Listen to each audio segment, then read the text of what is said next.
Okay. Okay. Yeah. So let's do the deck tech for another league here with Obosh mid range. This one in particular, I'm calling Sun and Moon, and yeah. So I think this is going to be the first video. Well, no, actually. So the situation is that I had a number of videos recorded, but I haven't been able to process them. Like I didn't have deck text for a number of them. Some of them I had some audio for some of them, and I didn't have some audio for some other videos in the league. So then I have to go back and put commentary over them. But anyway, long story short, I think I have some interesting leagues with some interesting decks to show off. This one in particular is the Blood Sun mid-range deck. Now, I've played variations of this style of deck before, so that's not necessarily anything new, but we're going to try this one again. For those who haven't seen a previous league with this idea, and as you can also see to the left, obviously the list may have looked somewhat different in my more recent videos, because these videos they predate like that Whirza saga. That Obosh Whirza Saga mid-range deck that I did the Patreon shoutout video for, but I mean not Patreon. I mean the patron shoutout video. But anyway, yeah. So I have 5-0'd with this list before. The idea is basically we want to land a Blood Moon or Blood Sun ASAP. So this is the only version of these various different mono red builds, which I'm all kind of developing simultaneously now. It might strain my sanity a little bit, but maybe it strains more of my sanity to think that one version is perfect. So I can develop multiple different versions and then maybe cycle through them as the meta seems to call for, to prevent from getting burned out on just playing one. But either way, out of all these different mono red variations that I'm working on, this is the only one that plays 8 mana accelerants on 8 turn 1 mana accelerants, both Strike It Rich and Ragavan. I think since this league, I think I've moved to like Wild Cantor / Skirk Prospector instead of Strike It Rich, but Strike It Rich is good too. It can't be targeted by removal, but in my experience, most of the time they actually don't also target Skirk Prospector or Wild Cantor anyway, and sometimes the 1 damage. So sometimes just being an attacker or a blocker is kind of cool. But either way, it's not even necessarily 100% clear that Strike It Rich is worse than those other cards, but I will tell you that if you're playing Blood Sun, you definitely want to play at least Ragavan plus another accelerant, because Blood Sun kind of doesn't do anything unless you land it pretty early. And yes, sometimes you're not going to be able to play it on turn 2. Hopefully then you're on the play, or hopefully they just have a ton of fetches in their hand. But yeah, basically the idea behind Blood Sun is it prevents them from cracking fetches, which by itself is not necessarily good enough, especially since it causes all their dual lands to come into play untapped, all the utility lands to come into play untapped. It makes like the Karoo lands just strictly better than basic lands. It makes them tap for 2, like soul lands. Which actually that could be an idea for a deck actually, is because I know there's like there's Lotus Field Blood Sun, which comes into play and just adds 3. But like, what about the Karoo lands? Because I'm thinking like the Karoo lands are kind of better than Lotus Field if you don't actually have a Blood Sun in play. And the Karoo lands, if you play Blood Sun, those just come down as like soul lands. I don't know. Anyway, but regardless, the cool thing about Blood Sun, like I said, is that it shuts off fetch lands, which if you land it early enough, that alone can hamstring them quite a bit. But that alone wouldn't be enough reason to play it, in my opinion. But combining it with Blood Moon is actually pretty sweet, because what that means is that if they can't fetch basics against most decks in the format these days, that means that they're not going to be able. If they can't fetch, that means they're not going to be able to fetch basics. Basically, if they can't fetch basics, what that means is if we don't have Blood Moon out yet, then they're basically kind of held in a state where they can't get basics. And then whenever Blood Moon lands later on, they're likely to get locked out of the game completely. The biggest issue with Blood Moon is the longer the game goes, the more likely they are to draw fetches and then to fetch their basics, and then Blood Moon won't do all that much. But that's where Blood Sun comes into play, because either you'd land an early Blood Moon and just lock them out, in which case Blood Sun just kind of cycles when you just play it. But if you land Blood Sun early enough and you don't have Blood Moon, then it can set them up later on for Blood Moon locking them out. And you'd think that'd be a little gimmicky, but it actually turned out to be kind of better than expected. You might be wondering, like, why not play Magus in the main? Well, the answer is simple. There's not a lot of main deck enchantment removal, at least not as much as creature removal.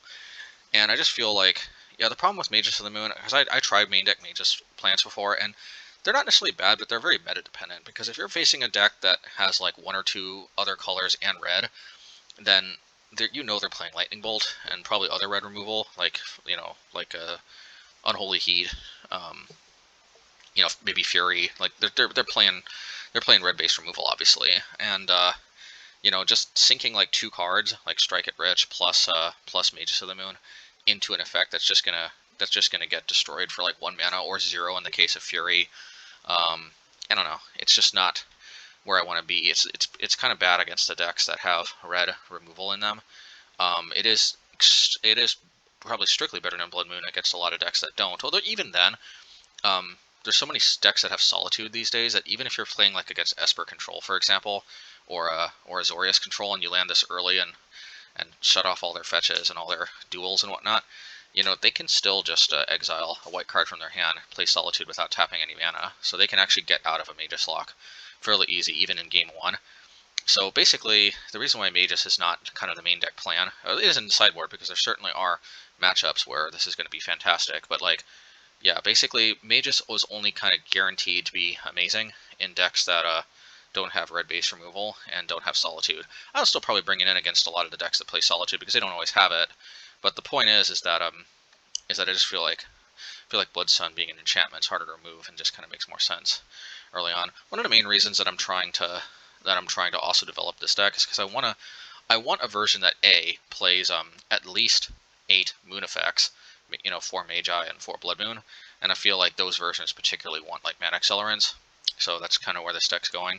So like I want to at least have one deck that plays all 8 moon effects, because the other decks are kind of moving away from actually even playing Magus of the Moon at all, because I just don't see that many Amulet Titan decks around anymore, and I don't know, and also maybe, like I said, Solitude, and for other reasons, and also red just becoming so ubiquitous. Yeah, just Magus of the Moon seems to be less well positioned, but I still want to develop a deck that has access to this, because it's only a matter of time, and eventually Amulet Titan is going to bust out of obscurity again and start dominating like it usually does from time to time. And I just want to have a deck developed that's ready for that and can counter Amulet Titan if it does, but also has good game against other things, and I think that's really this deck. Yeah, like I said, Blood Sun does kind of help their crew lands, but on the other hand, it does make it so if they land a Primeval Titan, all it does is fetch more crew lands. I mean, more like soul lands, which, soul lands are cool and all, but like at the end of the day, they will run out of gas if they can't actually get value out of the utility land. So Blood Sun is actually, in my experience, pretty good against Amulet Titan as well. It does mana accelerate them, so you may have to try, like if you have the opportunity to land it super early, you may not want to take that opportunity. You may want to land it like, the turn before you expect them to go off, but always be careful, because they can always drop like double Amulet and then just kill you on the spot. So sometimes you don't know, like when you have one more turn. But, I don't know, like it's something to think about, but like at the end of the day, like I said, if they can't actually get value from their lands, if they can't, the problem is if they draw Tolaria West, they can still use it from their hand, because Blood Sun only shuts off lands activated abilities in play, not in their hand.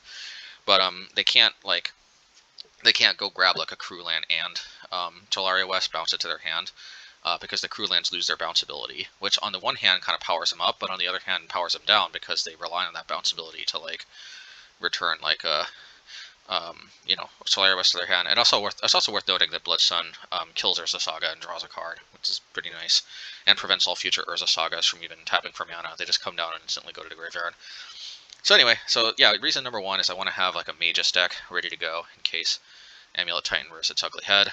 I may have some other decks coming up that actually still have the 4 Magi in the sideboard. I'm not 100% sure, but I always know that this deck is gonna be at least the 8 moon deck. It may or may not continue to have Blood Sun. I'm not going to give any spoilers, but certainly this is, yeah. First of all, this is like the Mega Moon deck. So that's the reason number 1 to develop this deck. Number 2 is I want a version that at least has access to Trinisphere. Trinisphere is incredibly powerful against Burn. It's incredibly powerful against Storm and Phoenix decks, although we don't see much Phoenix decks anymore. It's entirely possible that the format is just not really where Trinisphere like hits the hardest. It in theory is good against Cascade, but I honestly I don't know why I haven't seen a lot of Cascade decks lately. I want to test it more against Cascade.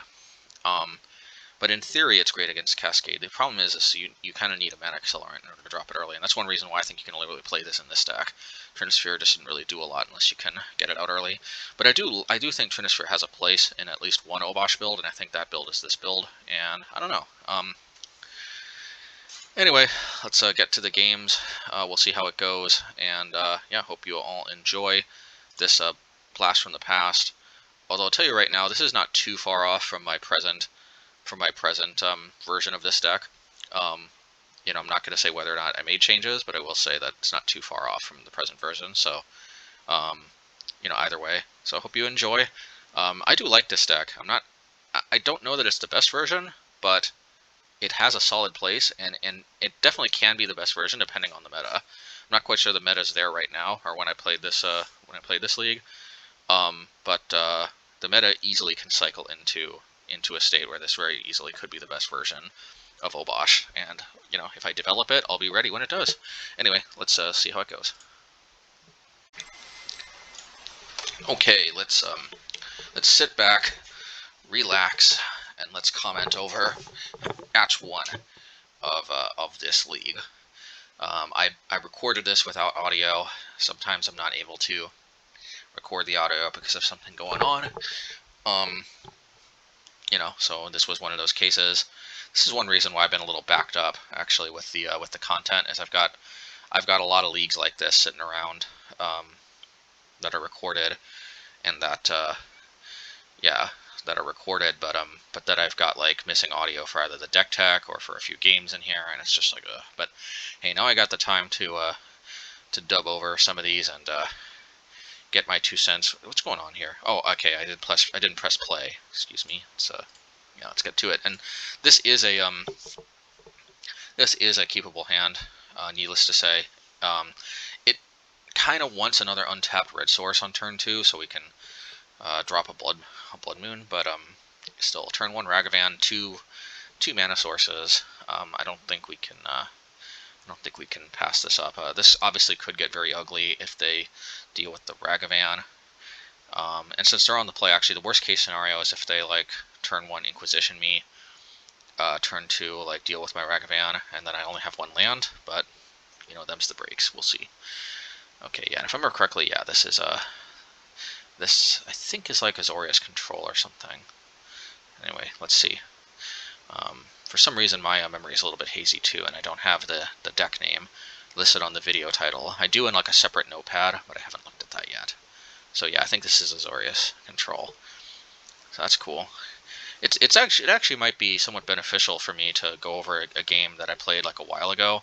I feel like if I go over a game that I just played, it's so fresh that my mind kind of fills in the gaps, and I don't necessarily maybe analyze it as critically as I could. But like, this game is sufficiently long ago that I might catch some misplays that I didn't. Oh, and it looks like we got our second untapped land. So so I think that's Blood Moon Ho. I don't know if I probably wasn't saying it out loud, but I was certainly thinking in my mind at the time. I guarantee you I was thinking Blood Moon Ho. You know, like land ho. But anyway, I don't think they have force negation. Yeah, they just scoop. Yeah, because as you probably saw, the video length was not super long, and one of the reasons for that is an incredibly short game 1. So let's see. Let's see how the rest of this goes. Now, I'm not sure how the rest of this is going to go. Whether there's going to be a long game 2 that we lose, and then game 3 we just lock them out early and they scoop early or something, or I don't know. I don't know what this means, but this is definitely one of the shorter video lengths that I've recorded for a blue-white control deck. And yeah, we definitely want Pillage, that's for sure. Seal Fire is just not enough damage, I think, for the most part, to justify. Pillage obviously helps lock them out, and the cool thing about Pillage against control is even if it's not necessarily color screwing them, just keeping them off of like massive mana is pretty good. I'm not sure how I feel about taking Blood Sun out, to be honest. I mean, I did, but I'm not 100% sure. It might actually be better to play Blood Sun than Lightning Bolt, but hey, I made the decision. I guess I'm sticking to it. I might have to disagree with this sideboarding if they're a Kira deck. But I think this was recorded right around the time when Azorius control players were debating whether or not to go for Kira as the companion, or whether to still play Snapcaster Mage. I think Snapcaster Mage is overrated, especially since like they don't play Path anymore, and without Path, they don't really have that many killer cards to flashback. Okay, this is Kira. So I'm going to disagree with this sideboarding strategy, and I'm going to say I think Relic was not necessary, and probably Blood Sun would have been better than Relic. Yes, the deck can get bottlenecked on 3 mana cards, but Blood Sun is still pretty good. Cutting them off of fetch lands is actually better against control than it is against a lot of other decks. Because even if you don't have a Blood Moon, control is uniquely hard hit by missing any land drop. And as the game goes on and they draw more and more fetches, it actually kind of adds up to more dead cards, and like they need more mana than your average deck too. So okay, and that's unfortunate, but it is what it is. I do agree. Oh, excuse me, I might have a sneeze coming on.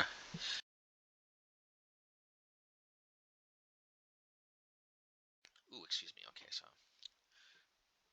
yeah, I do agree with not playing Spikefield Hazard, because if I can resolve a Seasoned Pyromancer, yeah. I think I disagree with this. I think I should have gone for Pillage on the Plains to set up a better Blood Moon in the future. But we'll see what happens. Maybe, I mean, if this resolves, there's no doubt about it that this would have been superior. Yeah, it's not resolving. Of course, it's an Archmage's Charm. Okay. Yeah, I'm kind of thinking, in retrospect, maybe I should have played Pillage on the Plains. We'll see. If you play Pillage on the Plains, they're kind of locked out of doing stuff. Okay. Well, maybe actually saving Pillage for dealing with Chalice, actually, which I think is what we end up doing. So, I think they have Counterspell, though, that's the thing. Yeah, I think they take game 2, and then we, Dovin's Veto. That's a little more offensive. I don't know why it's more offensive, but I feel more offended by that Dovin Veto, by that being a Dovin Veto than being a Counterspell. I don't know why. Maybe because it just seems so narrow and bad against us, but it actually turned out to be good. See, if that was Blood Sun instead of this Relic, then maybe that little strand would have been shut off. Well, the good news is I'm not sure I remember how this went, but if we ran them out of counterspells, maybe Blood Moon. I feel like that's a good sign because they have enough mana to counter this anyway, and you'd think they wouldn't want to turn on Light Up the Stage. No, we'll see. Okay, I think it's a Castle Vanquish activation. Alrighty then. Now the only problem is if they have another Prismatic Ending, they have the 3 colors, red, white, and blue. Oh, the funny things you do. Yeah. Okay, Little Teferi. Well, that's fine if they don't have a fetch land. Well, they do. I guess if they don't have a fetch land, then it doesn't necessarily put them in a better spot, but it does. Okay. It's funny that they didn't crack the fetch land. So obviously we get to pull Obosh from the ether. And if we can land Obosh, that could be big game. We'll see. It feels like that was a mistake that they didn't crack that. I mean, they gotta have like more islands. They must have auto yielded by accident. That's really unfortunate for them.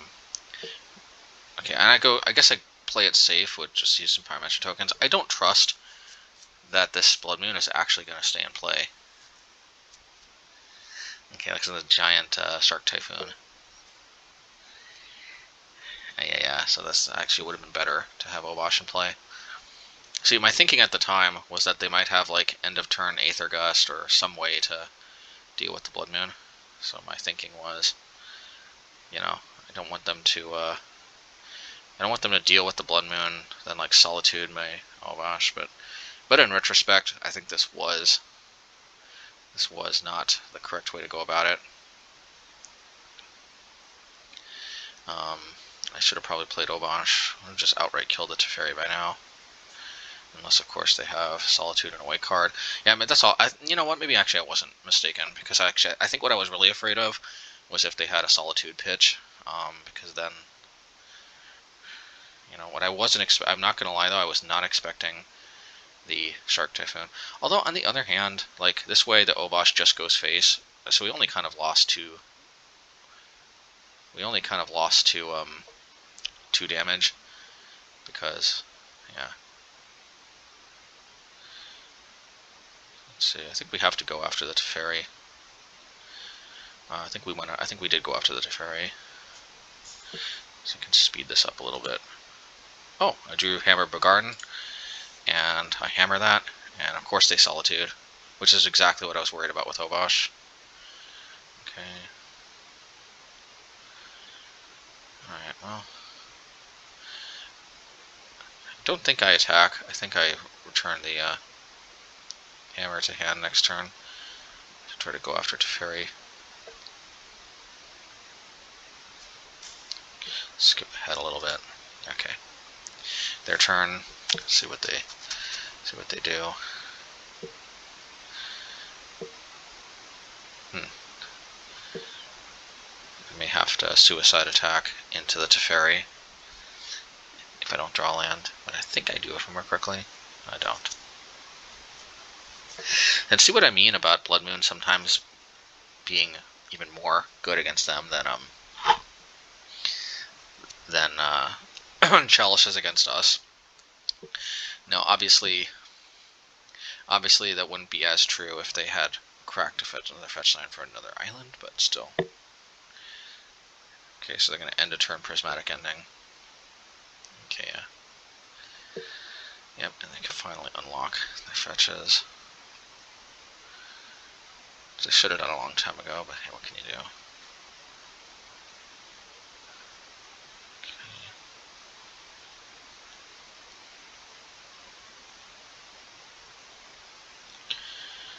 Okay.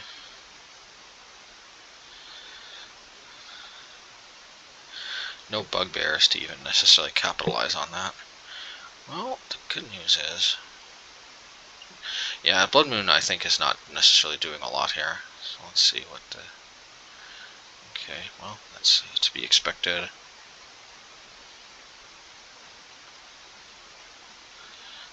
I think I would hammer first.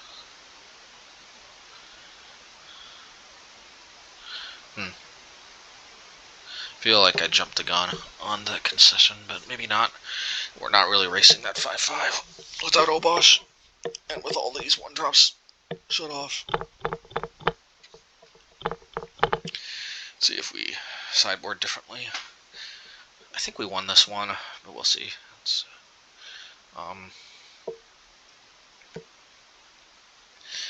Yeah, I think I discover that Relic is actually not that useful when they don't have Snapcaster Mage, because of Kira. Or, okay, I'm a little questioning this. I decided to go for Blood Sun. I decided to go for Seal.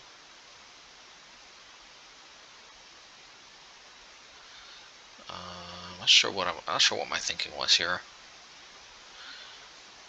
Okay, now I'm second guessing Seal. Yeah, I decided I will go for Blood Sun. I guess I'm just thinking of all those fetches. Okay, I disagree with Relic over Lightning Bolt. Lightning Bolt could have dealt with the 5-5 if they didn't have Solitude. In fact, maybe if I had played Obosh earlier, maybe they wouldn't have had Solitude in their hand, or another white card, you never know. Bottom line is, I think Lightning Bolt is better than Relic, but I do think having Blood Sun, at least on the play, certainly on the play. I'm glad I caught that Blood Sun on the play in this matchup is still probably worth it. Ho, ho, ho, Merry Christmas, can't keep that hand. I think I end up keeping this hand, and I'm not sure how this turns out, because this is the very definition of a risky hand. Okay, well, I guess I decide not to risk it. I think I keep this hand, and I think I ditch a Blood Sun and a Hammer.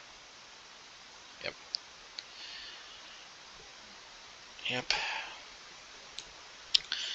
Yeah, I don't know, maybe I should have kept that second hand. I think I was going through a period where I was getting mana screwed a lot, even with 24 lands, or 28 lands even.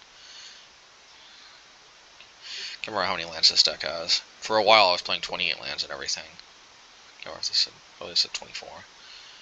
Okay, I'll probably lead off on Blood Sun, because... Anyway, we'll see. If they don't drop it in the fetch, they do. Well, anyway, so obviously it's got to be Blood Sun. The sooner you drop Blood Sun, the... Well, okay, I guess I can see the appeal here, because I guess maybe I'm partially worried about Dovin's Veto. If we don't have Remand. Yeah, I guess I was partially worried about Dovin's Veto, and I want to be able to get the... Yeah, it's maybe drawing the Magus changed my mind, now that I think about it. I think until I drew Magus, probably Blood Sun was a better play, but I think, yeah, I guarantee you, it was seeing that I drew Magus where I was like, yeah, Blood Sun might be a little redundant, and sure enough it is. Okay, and I think I go for Magus here. Yeah, Magus it is.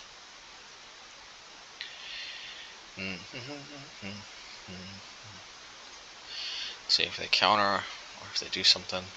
They kind of have to counter now, or forever hold their peace, because they can't use counter spell anymore if they don't counter this one. Okay, well, I'm not gonna lie, this one entering play was a little unexpected. So what you gotta watch out for now is Shark Typhoon. Ooh. There's... Okay.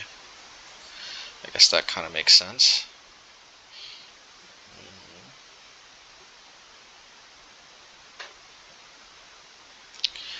I think I play another one, because these are ultimately a clock, in addition to being disruption. Which in the right match can be kind of nice. You know what's crazy? I'm pretty sure Blood Moon and Magus in the Moon were both in Standard at one point. I could be wrong, correct me if I'm mistaken, because I remember reading articles on the Mothership. I don't really do that anymore, but I remember when I was in college, I used to follow the Mothership, and I remember articles are being written about people being frustrated about Magus the Moon and Blood Moon both being in the format at the same time. I don't think Wizards would ever allow something like that in Standard presently. Although, you'd think that, but we did have Copycat Combo, which I'm tangentially aware of, mostly because of people complaining about it on YouTube, on videos. I didn't necessarily follow the Mothership at the time, but like there was Aetherworks Marvel and Calidra, what's it called? In Kaladesh Standard, there was a Copycat Combo in, I guess, also Kaladesh. Is that for real? Can't remember. Copycat, was that from? Yeah, I think that was. Are you kidding? Like, Kaladesh may have had two like busted combos at the same. Never mind. I wonder if Kaladesh is continuing the tradition of artifact-based sets being like a joke in terms of being overpowered. Although it doesn't seem like Kaladesh's overpowered artifacts necessarily dominate Modern the way like Maraudons and certainly Urza Saga would, if Urza Saga was Modern legal. And I mean Urza Saga, of course, the set, not Urza Saga, the card. I do not attack with Magus because I am thinking that they might have a Shark Typhoon, which they do, see? See how we averted a disaster by not attacking with Magus? I think we did. Let's see. Hoo hoo hoo. Merry Christmas. So I'm not sure if they did that because they're worried about Seal of Fire, or if they thought I was just going to drop a land and flashback the tokens. But either way, I'm glad they didn't drop this Seasoned Pyromancer. It's kind of better overall for us. Okay, glad they didn't have Force Negation. Whenever there's a pause, it always makes me worried about Force Negation. Anyway, I had to get that off the table because that was going to brick wall all our attackers. But see, there's a lot to like about about Hammer Bogardan here, because as you can see, you know, if they sweep the board or something, we're running a little bit out of gas, and Hammer is obviously the ultimate card to help prevent running out of gas. Okay, we'll put Procure to hand, I think. Okay. It's definitely the definition of we can live with that. Okay, let's see.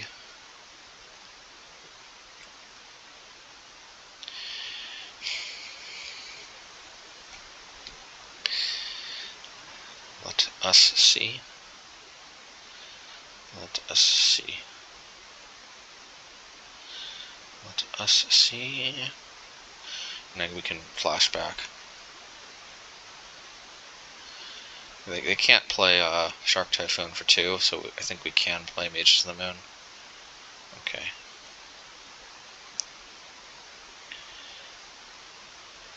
Of course, they're targeting Mages. Oh, yeah, I don't have Seasoned Pyromancer in the graveyard, so never mind, can't do that. But we do have Blood Moon, so shoosh. Let's go. Oh no. Well, they're at 4 life. That's a good life total to have them at. Not as good as 3, though. I will admit, not as good as 3, but look on the positive side. We have 2 bodies on the board, a Blood Moon in hand, and a hammer in the graveyard. We definitely have... So I am smelling a hard cast Solitude. I probably should have played the Moon first, and I think I instantly realized that.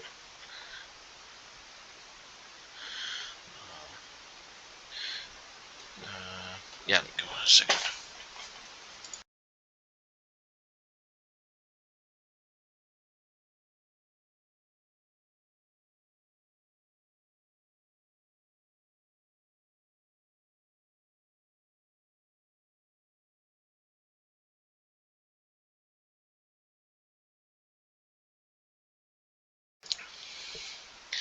Okie dokie. Yep, see, we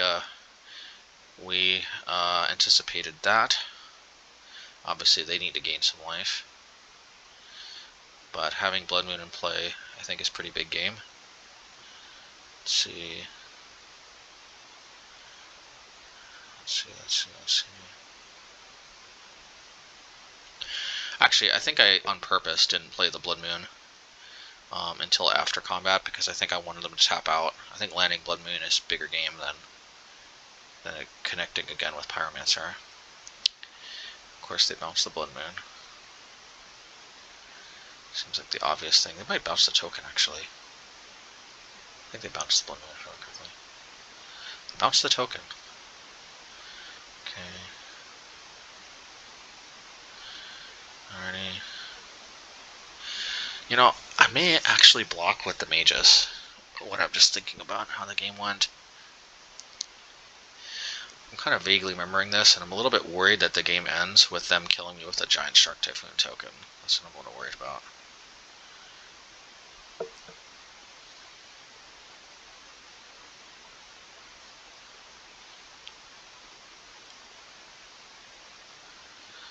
Yeah, I probably would have blocked if they hadn't signaled that they had Alright, let's see here. I think I return hammer to hand.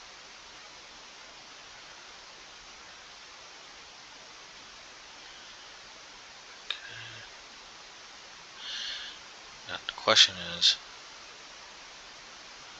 do they have Shark Typhoon? I mean, if they do, I think I just lose, but I disagree with this. Because think about it, if I think they just kill the Mages anyway. Yeah. So it wouldn't have made a difference, but I disagree with not attacking, because if you think about it, if they had a Shark Typhoon, I think we lose anyway. I don't think we really... Well, at least we're setting them off of more hardcast Solitudes, which that is not nothing, so... Let's see here.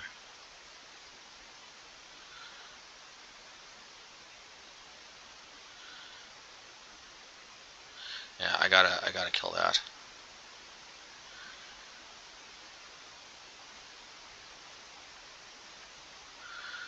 Let's see here. Okay. So next turn I can... I don't know. I hate taking smacks by Solitude.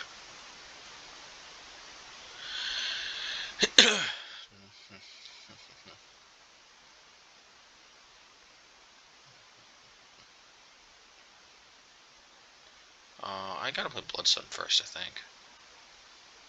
I don't know. I disagree with this. Why didn't I play Bloodstone first?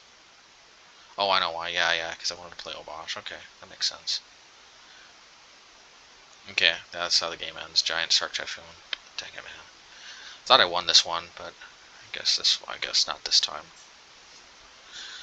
Alrighty. I called it though. Kind of vaguely remember this one. Alrighty.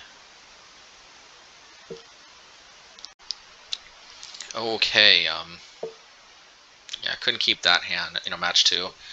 So, yeah, but I mean, hey, we got the Ragavan. We got the possible turn 2 season Pyromancer. I think let's do it. So, yeah, so we got the Ragavan. What is this, humans? It's humans. Ladies and gentlemen, humans has returned. We might actually attack with Ragavan and play Hammer. Although I might just play Lightning Bolt, but let's see. So why I have some pausing here.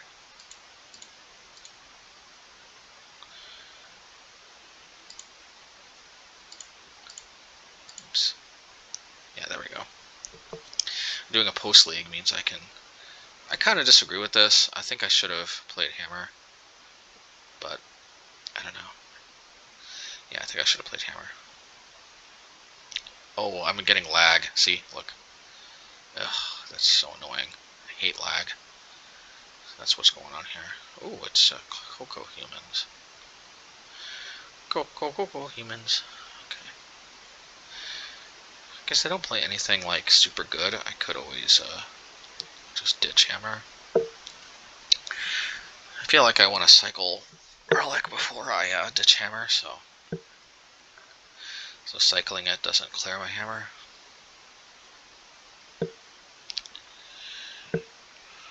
If I do want to clear Hammer, I don't have to cycle it in a turn. I can cycle it on my turn, because either way the treasure token's going to go bye-bye. See, that's why I should have played Hammer, I think.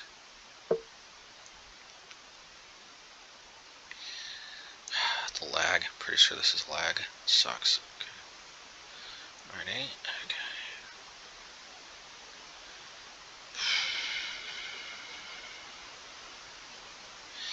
Yeah, if I don't draw land, it's just... see, either way. Yeah, I just go for it.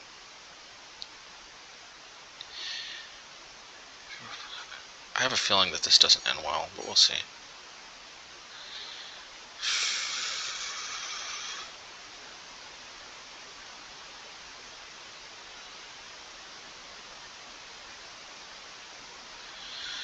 Oof. Not sure what the pausing is all about.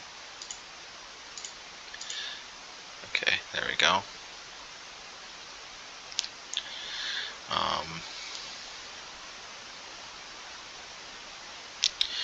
Let's see. Charming Prince. Yeah, I mean, it is what it is. We both seem to be getting some lag here. Okay, I think I just play another Pyromancer.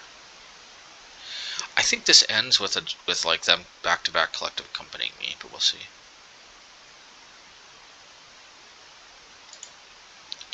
Yeah, of course I played another one. I drew a Ragavan and a Sealfire. At least I could deal with that Curse of Thalia soon. Let's see. Wait a minute, what happened here? Is this a collective company? Oh, no, this is Thalia's Lieutenant. Okay. Okay, Thalia. Play another Thalia's Lieutenant. Okay, good. Oh yeah, actually they effectively do, because they just blink it. But Seal of Fire suddenly is not doing what we were hoping it would do.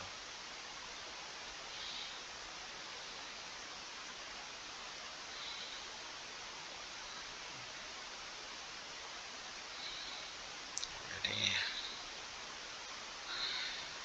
Okay, well we can still deal with Thalia, thank goodness. Yes, okay, we can deal with the Thalia's Lieutenant. Could attack first. I think we do. I think we attack with the seasoned Pyromancers and the Ragavans first. Why didn't I attack? Well, I guess I have to deal with the Thali's Lieutenant because that thing grows. Collected Company. I probably could have waited, but you never know.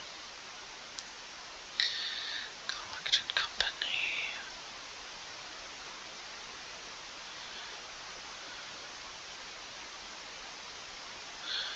They get 2 Thali's Lieutenants. They both pump each other up, I think.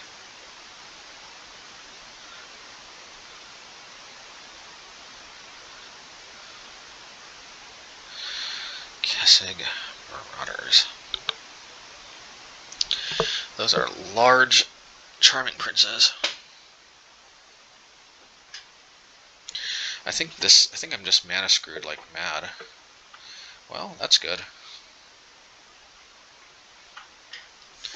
Let's see what they do on their turn. Yeah, I think I'm gonna speed up a little bit because I think this ends with them getting mana screwed, but I could be wrong. Okay, I hate that we have to hit our hammers there.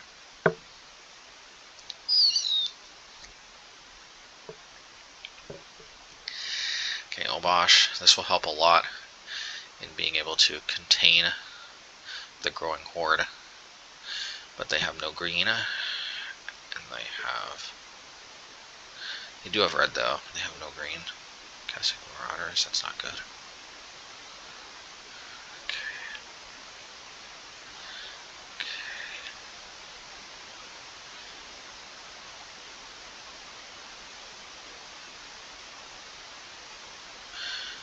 Why didn't that deal damage to me? Maybe it did and I just missed it. Yeah, I think it did and I missed it. I think that's an easy, it's an easy block. What is it? Yeah, I think that makes sense. Because I got another Ragavan in my hand anyway. Okay.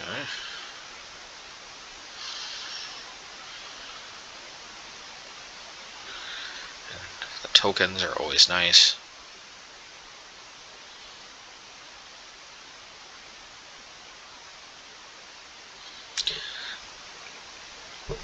Maybe that was a mistake. I guess my thinking is I can flashback the tokens in a turn, but I'm probably going to end up having to use Spikefield Hazard on the champion.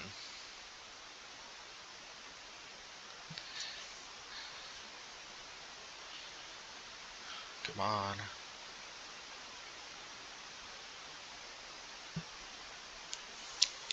This will deal 7 damage to me. If I kill the champion... How about with blockers then?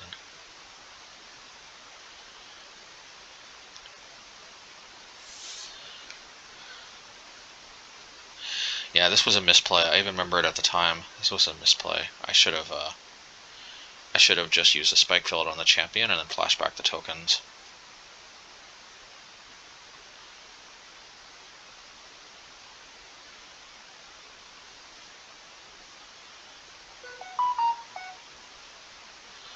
Okay. Alrighty. So, yeah, that to that. That to... I don't know why I just gave up. I think I would have eaten a few of these things with like Obosh. Yeah, I was like out of it or something because I definitely could have. I could have eaten a few things, traded with a few things. This was not over. But anyway, it's okay. Yeah, definitely. That was a mistake. I meant Blood Moon. Hopefully I catch it. Yeah, definitely meant to have Blood Moon. Okay, return. I decided against Magus, I think, because I'm like Kozilek's return is gonna kill it.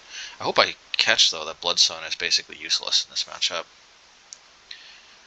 I have a feeling that I missed sideboard.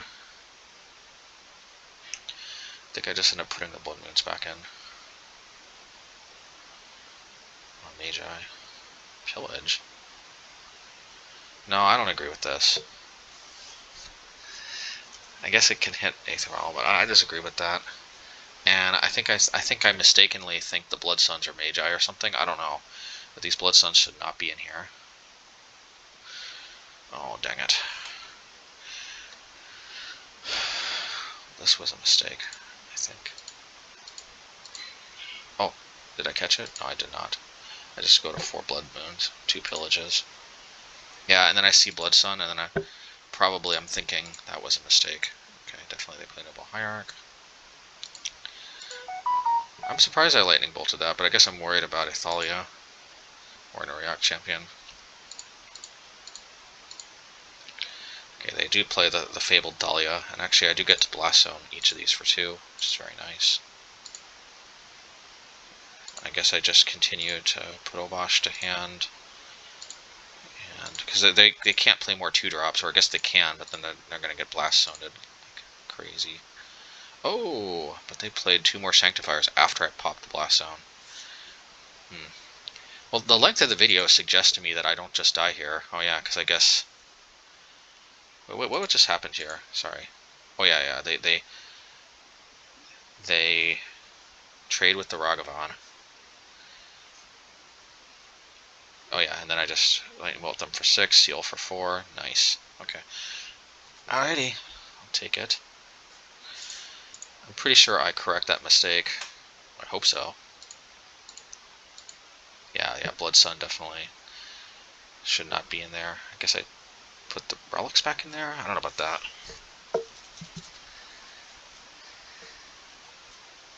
What am I doing here?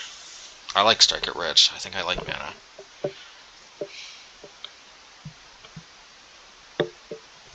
Okay. Yeah, that is what it is. I would play Magus too. I have like a lot of mana sources. I don't think I have to, and they don't have anything graveyard related, so I don't know. I guess I don't like the non-bow of Kozilek's Return killing my Magi. I can respect that. So let's go.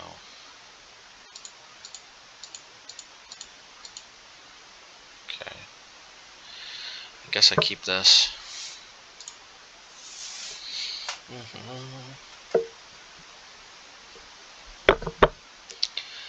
Let's see what we're up to.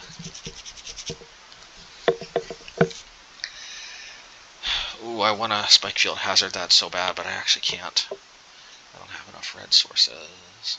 Cool. So Spikefield Hazard has to be a land. This means they get a strong start. But if that strong start includes a lot of creatures with 2 or less toughness, Kozilek's Return can indeed be quite a spectacular event. Rumors of Kozilek's demise were indeed greatly exaggerated.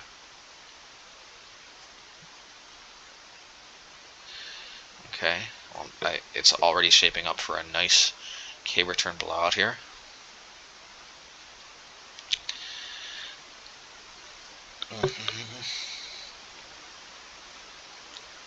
It's funny how Kozilek's Return is a pretty decent sweeper, and yet, oh yeah, we're definitely going there with K-Return. Okay, let's see here.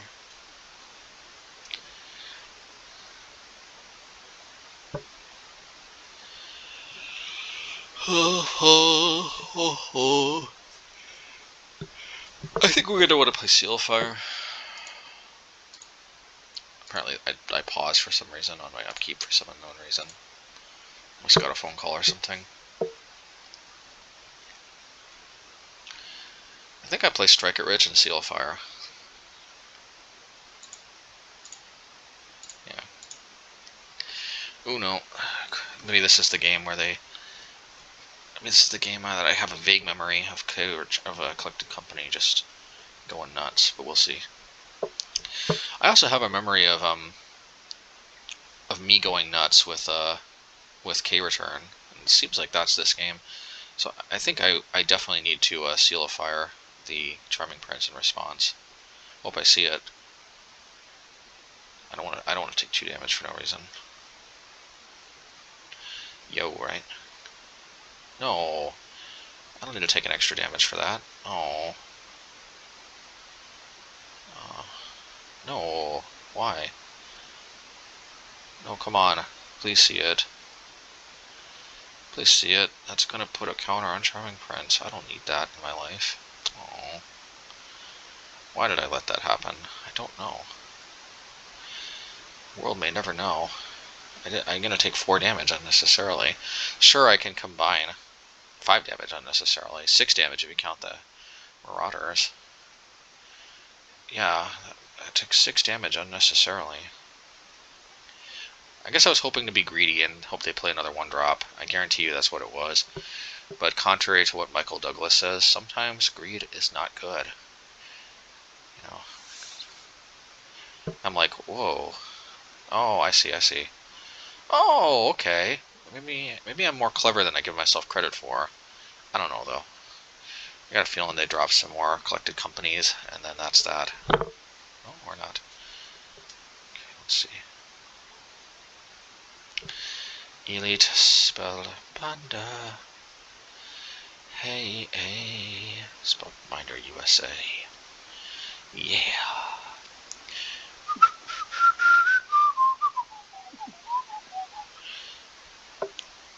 Okay.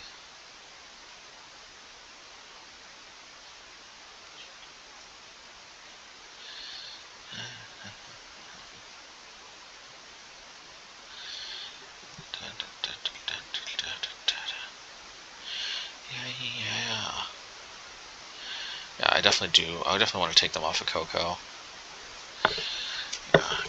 I want to be able to drop Blood Moon, and I want to take them off of CoCo. If I can do that, I think I'm in a good shape. I have a bad, nightmare of CoCo getting me, but maybe that's not this one. Okay, probably isn't this one, although these cards are definitely a menace and a danger. Oof, I think I just gotta go for Blood Moon.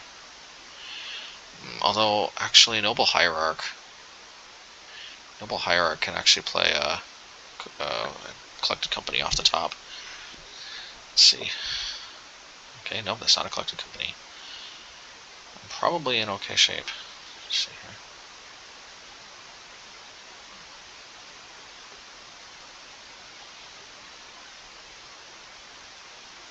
Yeah, I forgot. Oh, I did too. No, don't do this yet, Matt. Yeah, do that. Cycle. Yeah, play that. No. Yeah, actually, no, never mind. I do have to do that.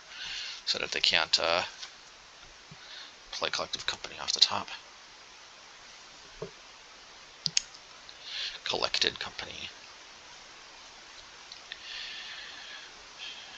Oh, yes.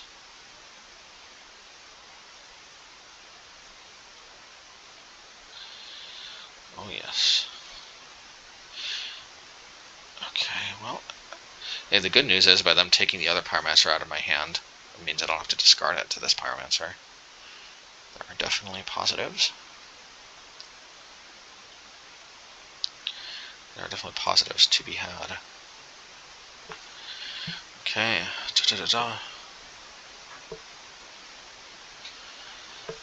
Got some. Okay, yeah. Somehow we're so low on time, but I think we're going to be in decent shape. Thalia. Alright, we take it. We take it. Yes, you do.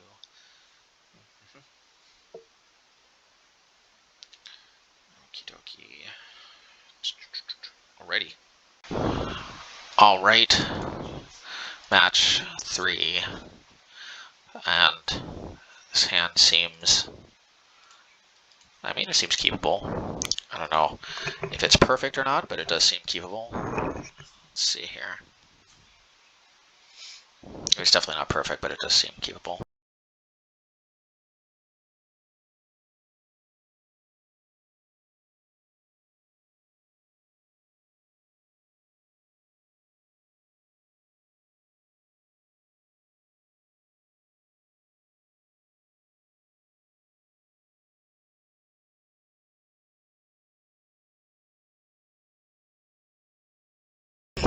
Okay, so we're holding up Bolt instead of playing out Seal Fire. Normally Seal Fire would just make more sense, but see, we want to hold up Bolt for Ragadashing, and if they don't Ragadash, yeah, let's just do this, because unfortunately, though, that means they can hit the Relic, but they might just want to hit Seasoned Pyromancer anyway. We'll see.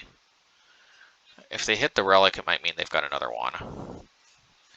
But we were holding up for Ragavan because sometimes they play Tournament DRC, turn 2 Ragavan, dash, and yeah, you know. Okay, well, they might. Okay.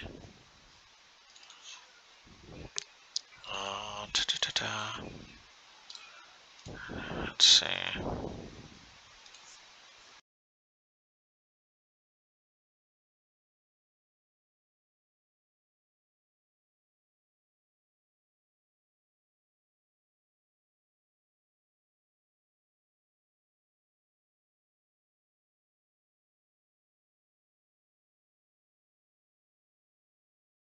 So this is odd. They actually let us resolve Seasoned Pyromancer. I find that endlessly odd because this is a very powerful card, but we'll see.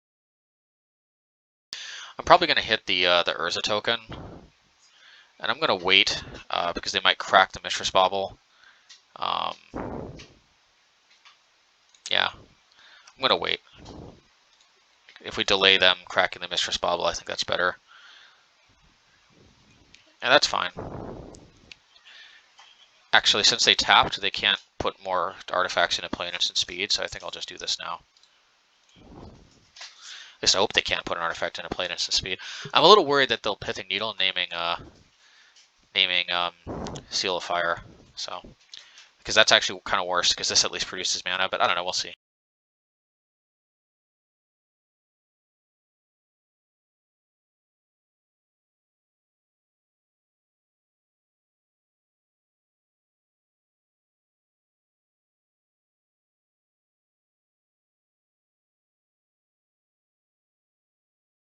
Is it just me, or are they kind of running out of, are they kind of like not having their green sources?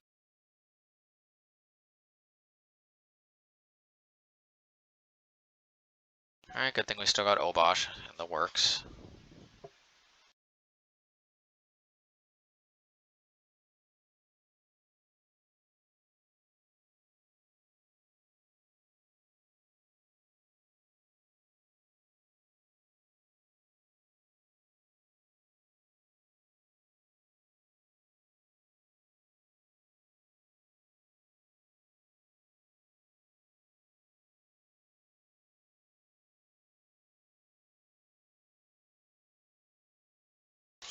Just want to show a little respect for DRC. I mean, they can, if they have removal and then dash, it is what it is, but I want to show at least a little bit of respect for it. And at least if we can get them to use one removal spell on a token. Like, what if their one removal spell is like Terminate or something?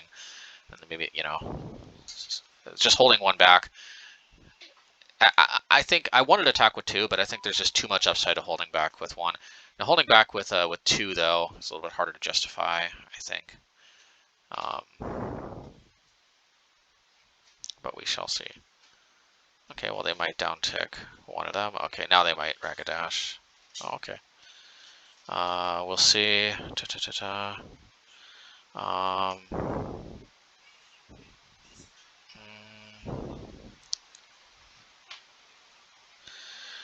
I guess I'll hit the Ren and 6.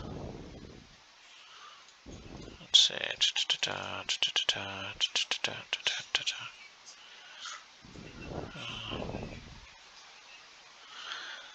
Might be worried we've got Spikefield Hazard.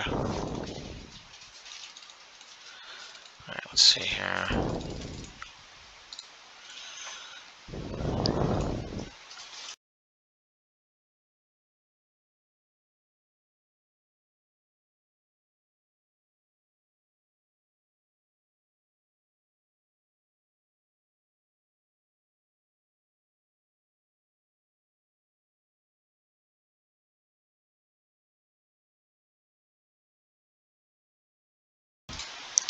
Okay.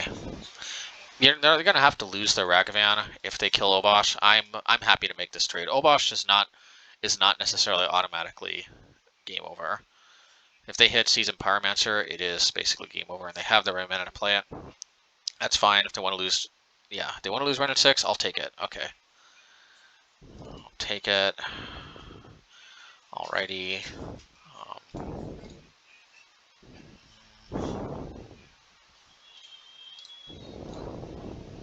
I want to just disguise this one last card we have. And we can at least deal with one token that they're going to have. Although Luris could rebuy Renin 6. Hopefully we draw a Relic before then. Let's see.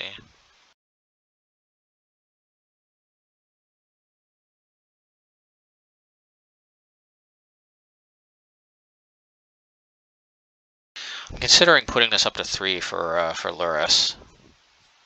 Nah, let's just not. Or we can put it to 2 for Renin 6.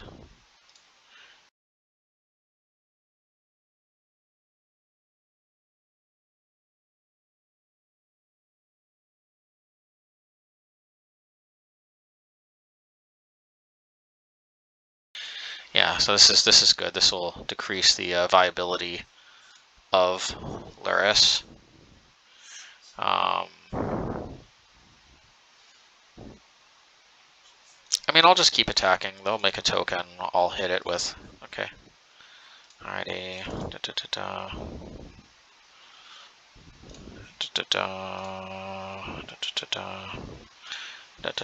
Let's see.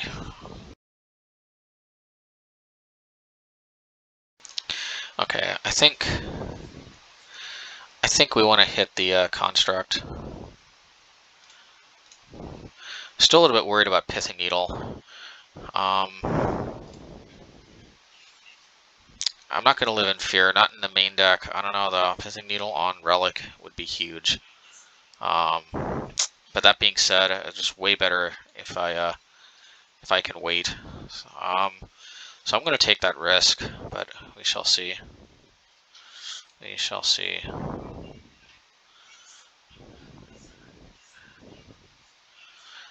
I'm guessing it's going to be Shadow Spear. Okay, good. Okay. Okie okay, let's go. Okay, we've got the raggy taggy. I don't want this to. Yeah, so we're gonna do this here. I know this means we just suicide it, but I think I'm okay with that. If I just leave it in my hand, then it just gets discarded. If I just leave it in play, then like Renin 6 down ticks.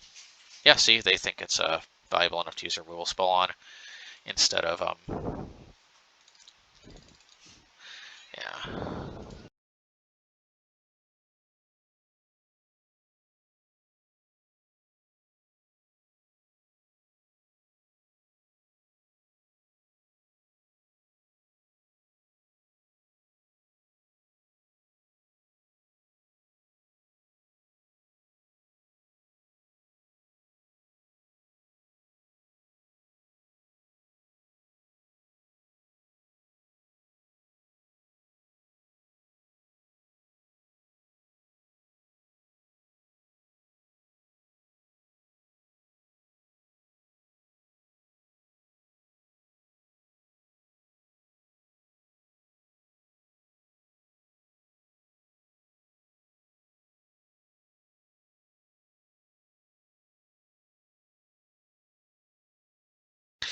I can always fire this off for 1 damage if they try to discard it.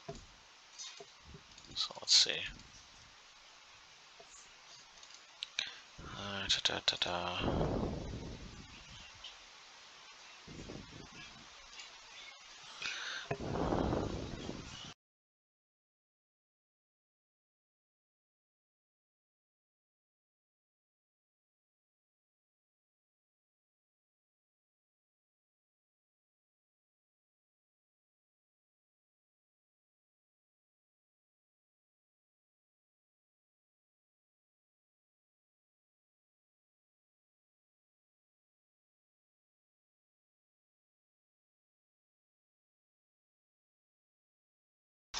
Ah, they think they're clever. I see.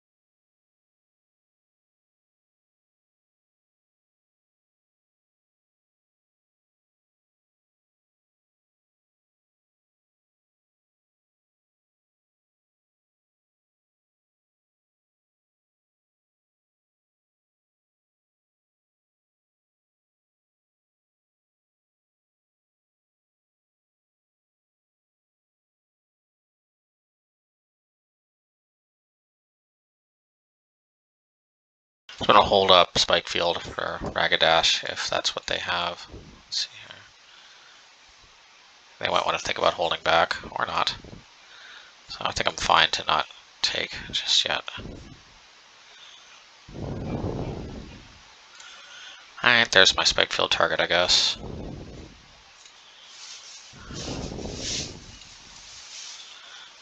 Let's see.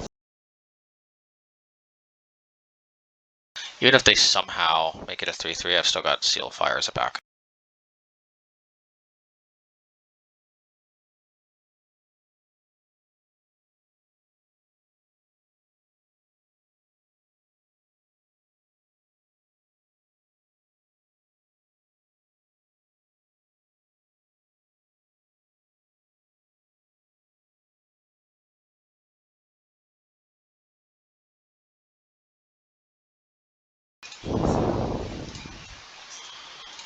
Alrighty.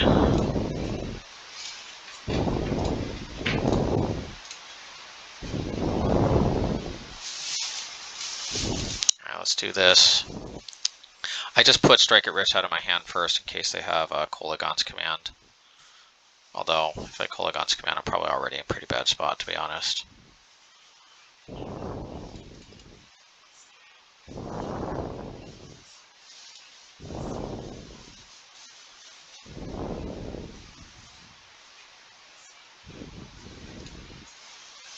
Okay.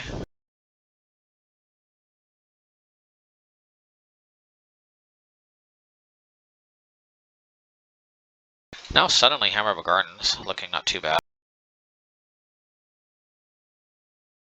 Or frickin' Blood Moon this entire time.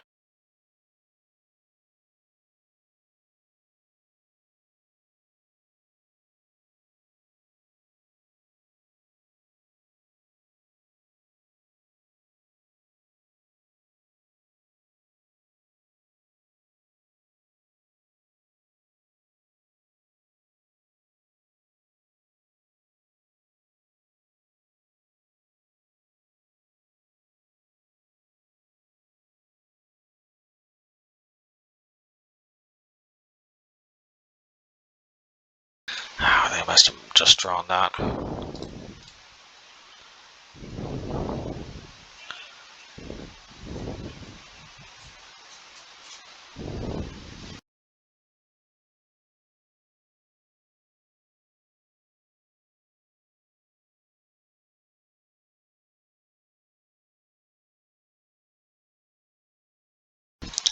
Oh, a few Season Pyromancer into Season Pyromancer.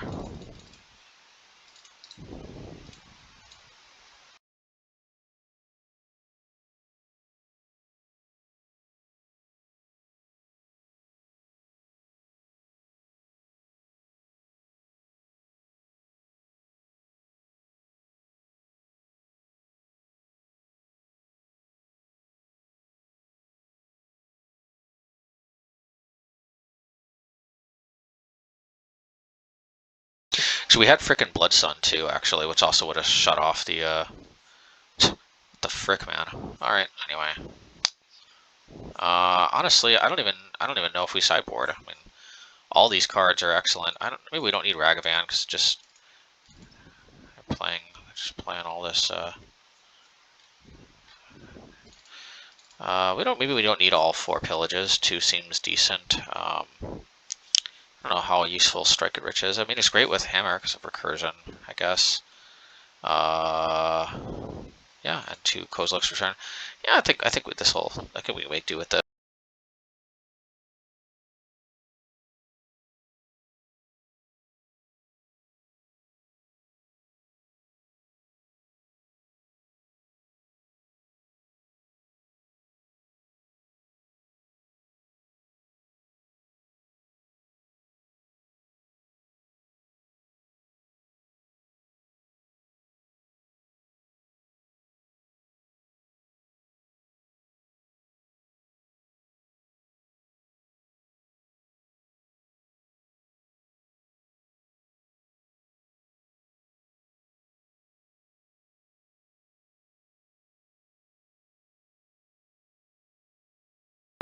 All right, let's see.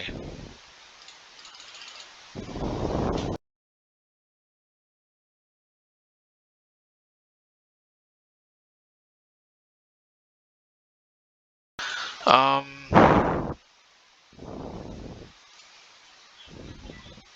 wondering if I should try to just do this right now. I don't think there's anything.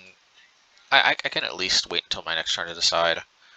I highly doubt that whatever I draw will change the analysis. Blood Sun, I guess. We'll see. I've always got Hammer to deal with it, so I think we're in a decent spot. So,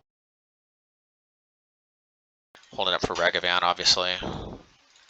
Contrary to popular belief, Ragavan tagging you once may in fact lose you the game on the spot. You just don't necessarily see it until many turns later.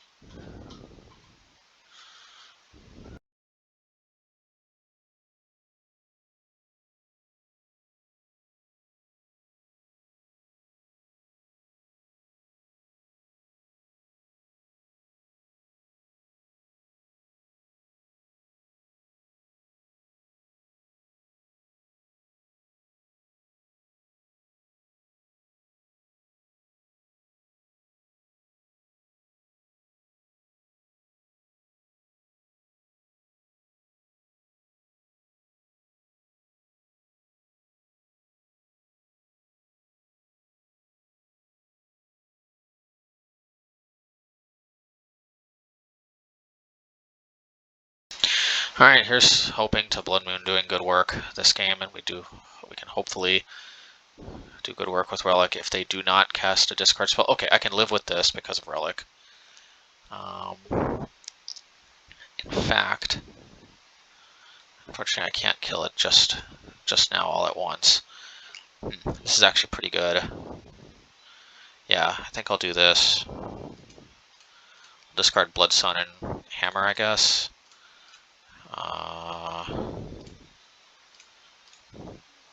Yeah. So it won't be this turn, but I guess next turn I can start using the ability. Let's see here.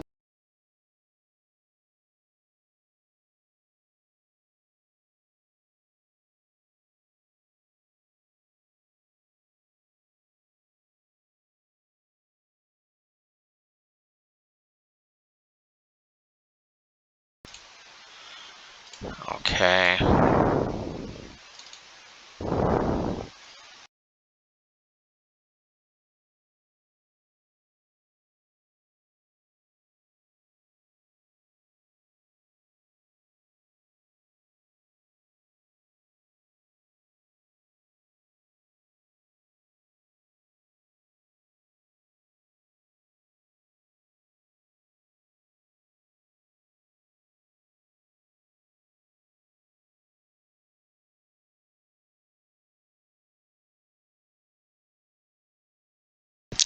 Unfortunately, I have to put 2 damage on the Tarmogoyf in order to kill it with Relic, but let's see. I think I will definitely be inclined to put 2 damage on it. Let's see. Okay. I don't want to lose the Seasoned Pyromancer And a removal spell will be problematic either way, so I'll just do this. Let's see if this works.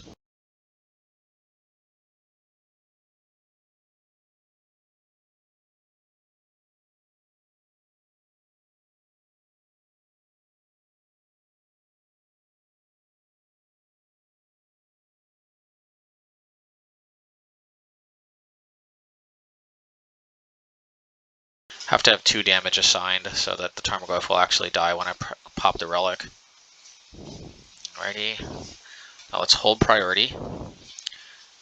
Attack, crack relic, and then respond by cracking. And this way, their Tarmogoyf will go to the graveyard, and then the other ability will exile it.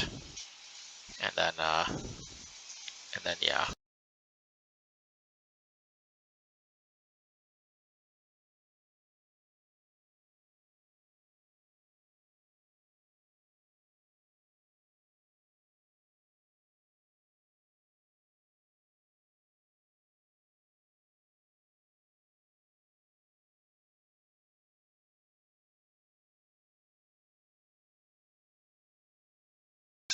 I can't live in fear. If they equip Shadow Spirit and they Lightning Bolt Obosh, so be it, I'll accept it. I'm going to choose not to live in fear.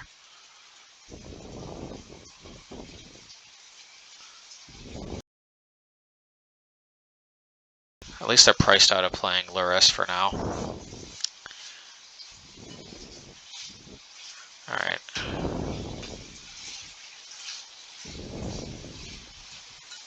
Okay, that's a good sign that they did not attack. This is not a good sign.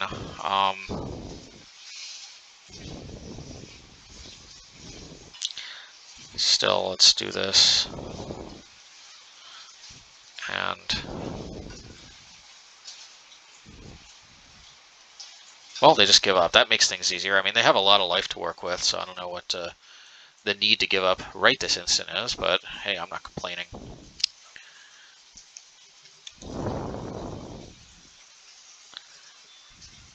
Let's see.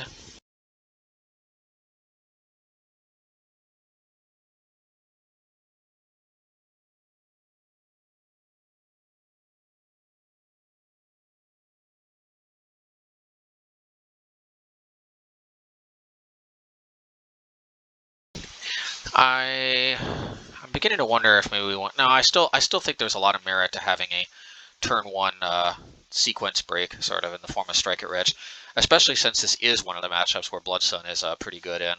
I mean, Bloodsun, I think, is at least decent in a lot of matchups because of being able to hold them from cracking for basics while waiting for Blood Moon, but this one also has a lot of upside because of Whirza Saga. So turn 2, yeah, I like, you know, yeah.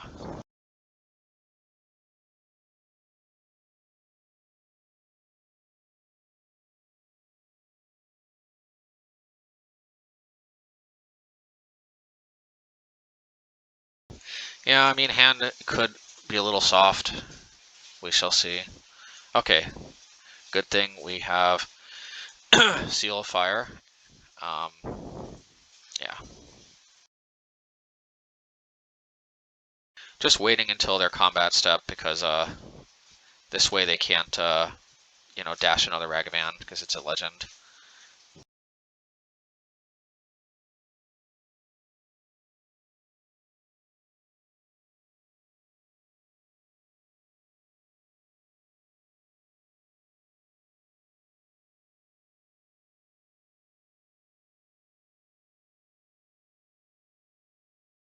Well, no matter what, I find it highly unlikely they're going to put an enchantment into their graveyard this turn, so maybe I can at least reduce its power by 1.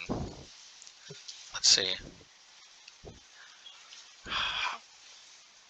I don't like doing this, but I'm going to seriously consider cracking this in a turn because, okay, they probably think I'm targeting them, but I am not.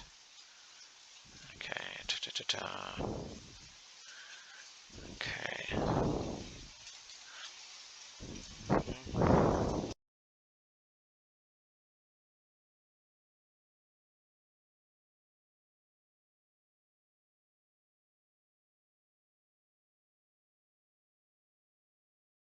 I'm going to risk it. And a risk did not pay off.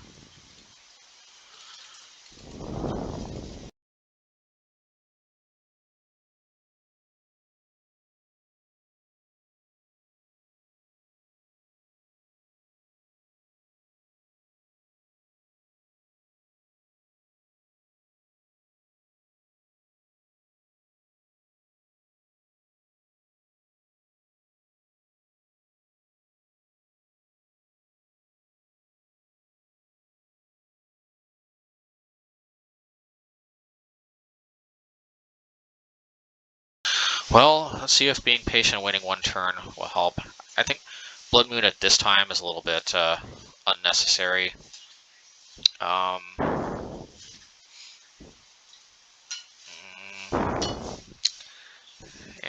so we'll just do that. Let's see. Well, Pillage suddenly makes Blood Moon better, but we'll see.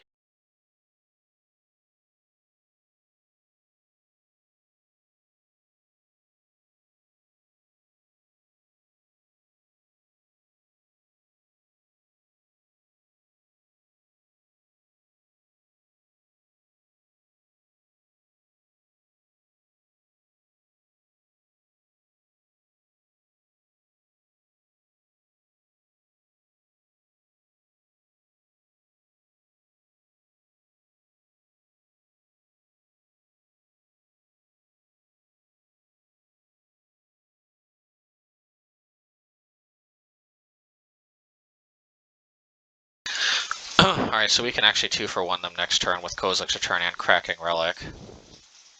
Maybe 3-for-1 if they, or maybe even more. Let's see. I'm gonna pretend like this, this is gonna be an important blocker. Maybe it'll get them to, you know, we'll see. Okay, well, maybe Blood Moon can still shine. Actually, I probably will block this. I don't know, do I want to tank 3? Oh, definitely. I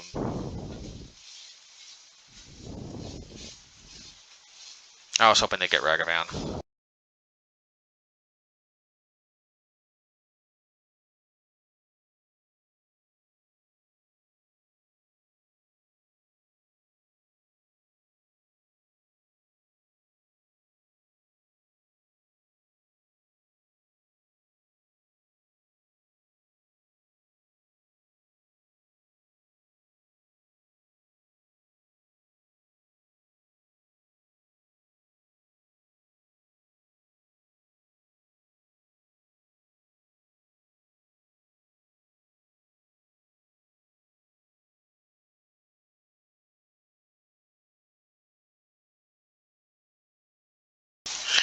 Okay.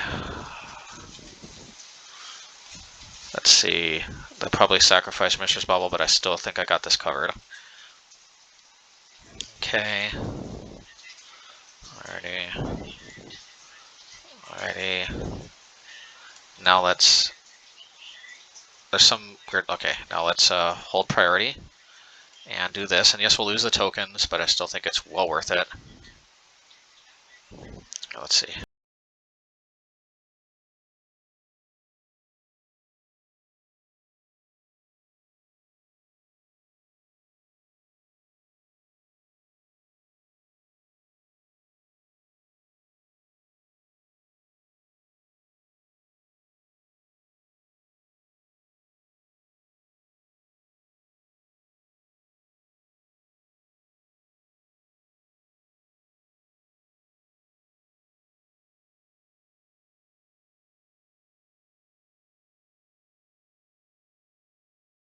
Man, if we can untap and survive like getting Ragadashed or Tarmogoyf hitting play, hopefully even if they have Kolaghan's Command, they can't return Tarmogoyf too.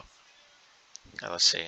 Alright, fine, you'll take K return, but if you don't have another follow-up, and I can hit both the basics, I'll still need some insurance against Ragavan, hopefully, but we're at least off to a good start. Let's see. Let's see. Oh, that's what they want to do. And I guess it's understandable. I think what we have to do here is we have to hit the green mana, of course.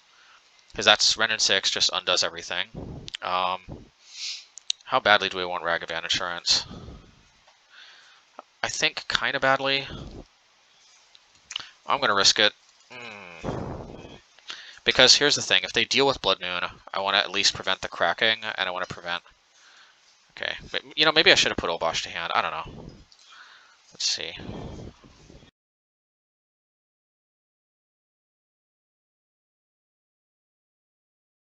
Well, there's my Ragavan insurance.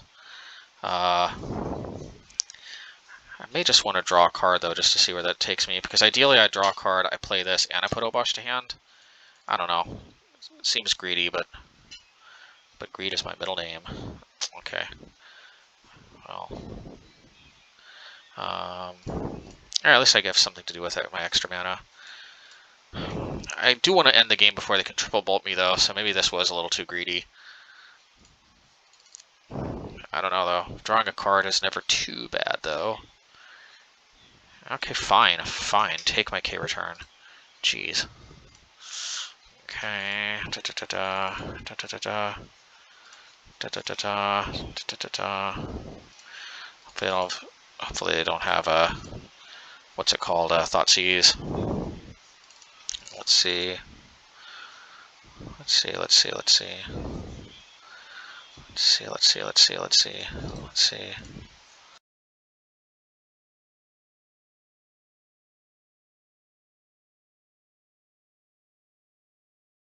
Nice, and Hammer is also a great addition. Let's see. Let's see, let's see, let's see. What just happened there? Well, they unholy heated it. Okay, fine, fine, jeez.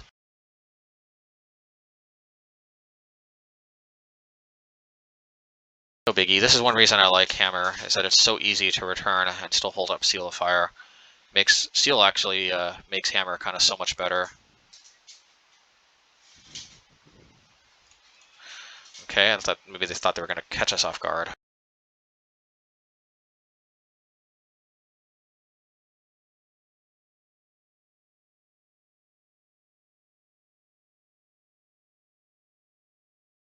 I'm going to hold Strike It Rich just as token fodder for you know, whatever it's called. Let's see here.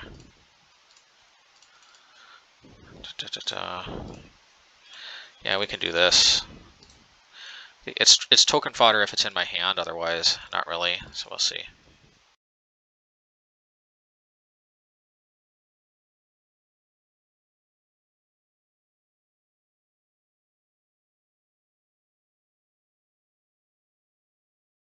There's no reason to hold lands in my hand though, since those just get discarded to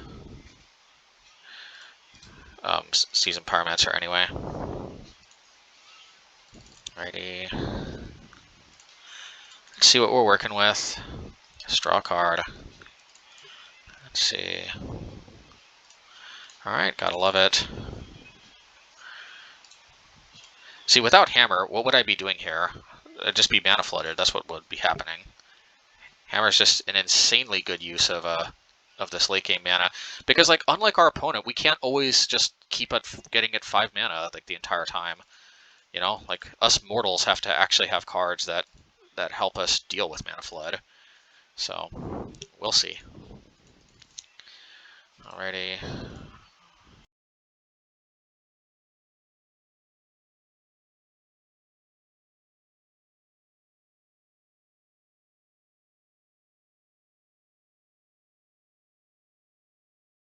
Just in case we can win this turn, let's, alrighty,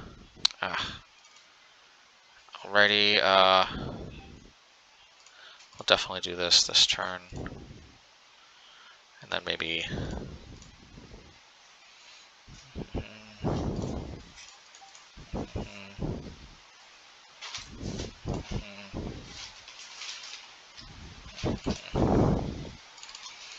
Let's see. So worried that they'd somehow triple bolt me before I... Okay, well, let's definitely go consume. Yes.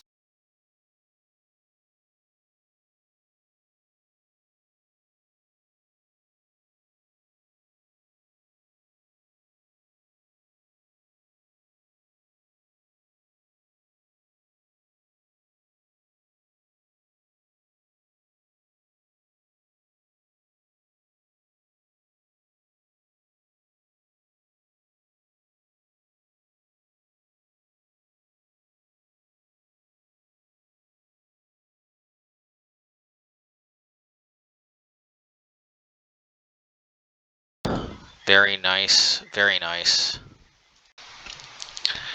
Alright, match 4.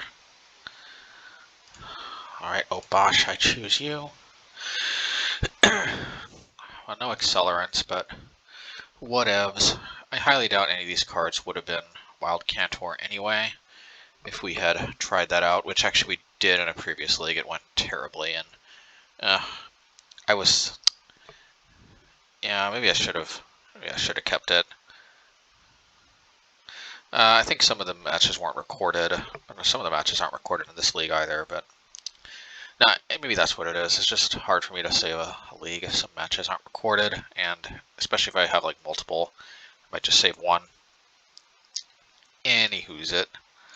Let's play this, and hopefully we hit our land drops. Hitting land drops is good. Let's see here. Okay, looks like a Humi deck. Well, let's do this because... Okay, good. I'm gonna have to lightning bolt. Let's see. Let's see.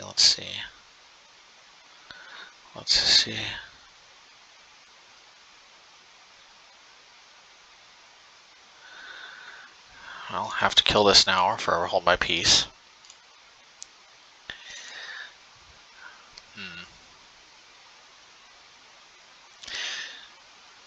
So this might seem weird, but I'm gonna Ragadash.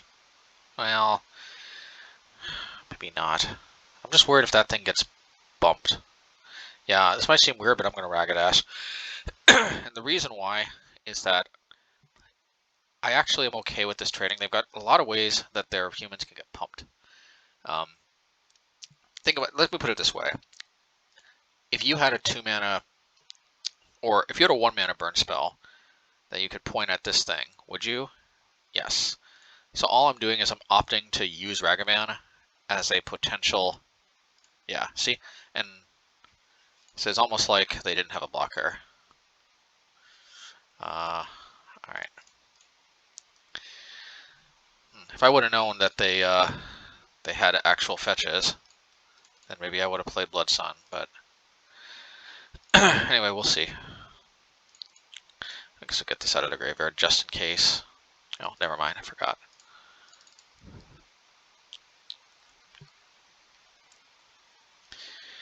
Okie dokie.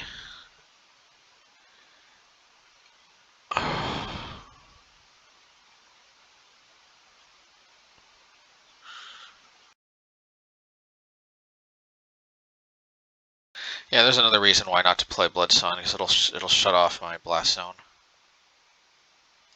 Well,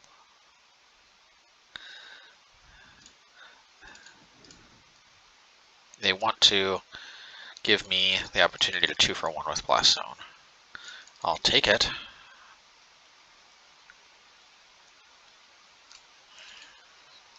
Let's see.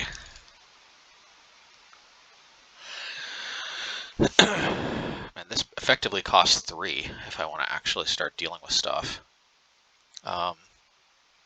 And another one if I actually want to target this thing. This is tax human central. So I think what we need to start off with is basically this presumption. Yeah, and I have to just tank this damage because I'm not going to be able to pop the blast zone next turn if I pop the treasure token. So let's see.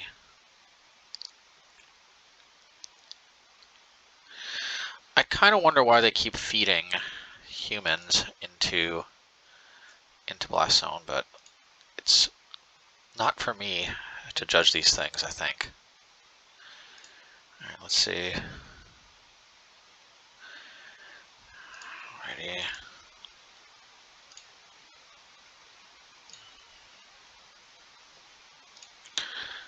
The future's not ours to see.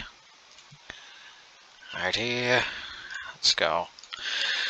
Let's see. Okay.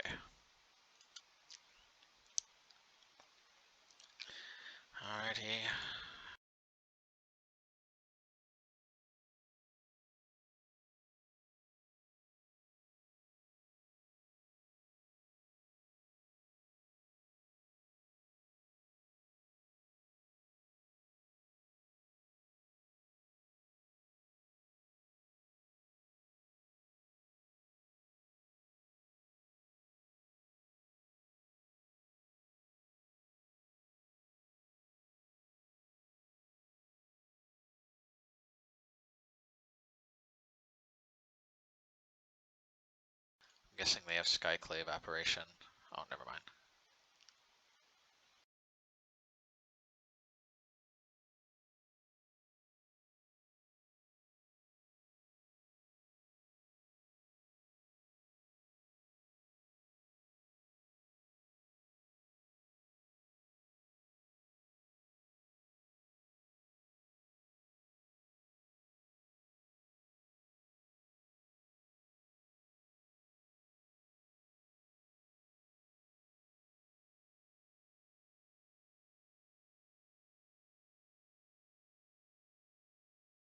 Probably gonna wait for them to attack to see which one gets pumped. Turn off. Alright, let's see.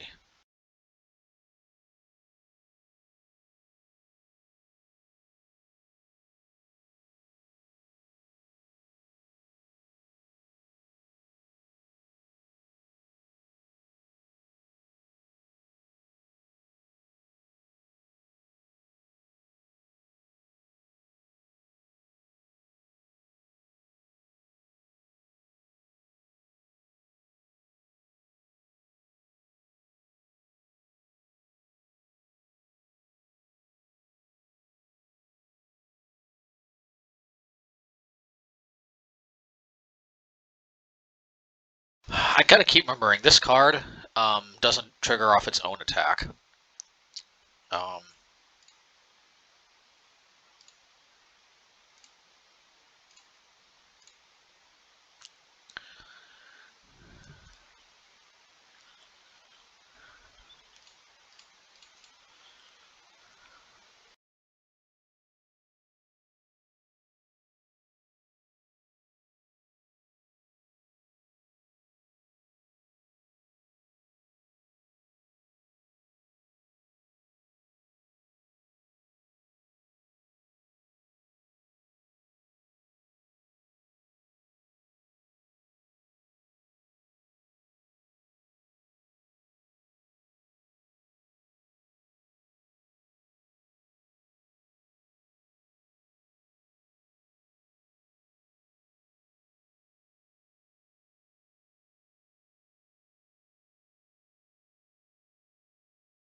Well, this is not a matchup for Bloodsun.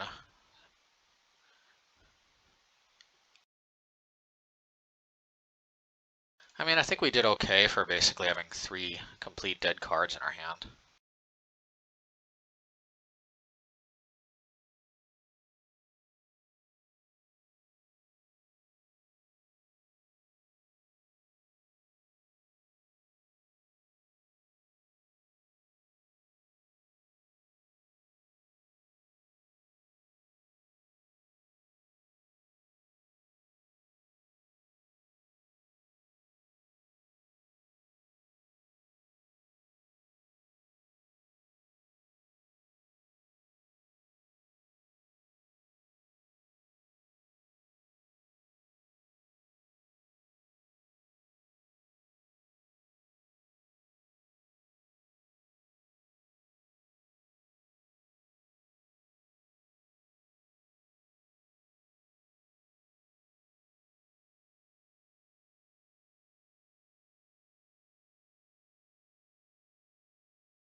I'm playing Magus over Blood Moon in this matchup because even though there's a little bit of non-bow with Kozilek's return, it it can block if necessary, but most importantly, it dodges Esper Sentinel, dodges Thalia, dodges a lot of stuff.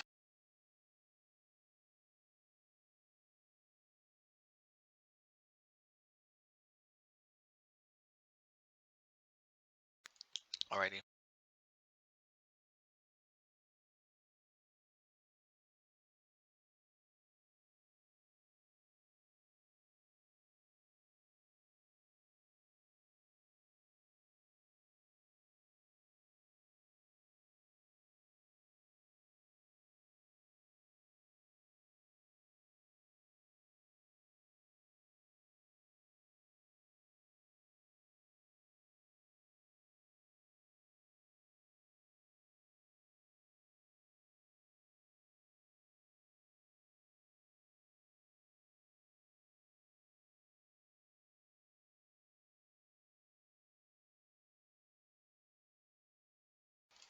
I think this is a job for Spikefield Hazard if there ever was one.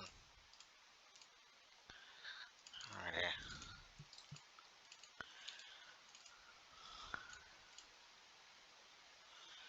Yeah, I don't mind if I do. I definitely would like some mana acceleration. But rather than just temporary mana acceleration with the token, how about permanent mana acceleration with Noble Hierarch? Not bad.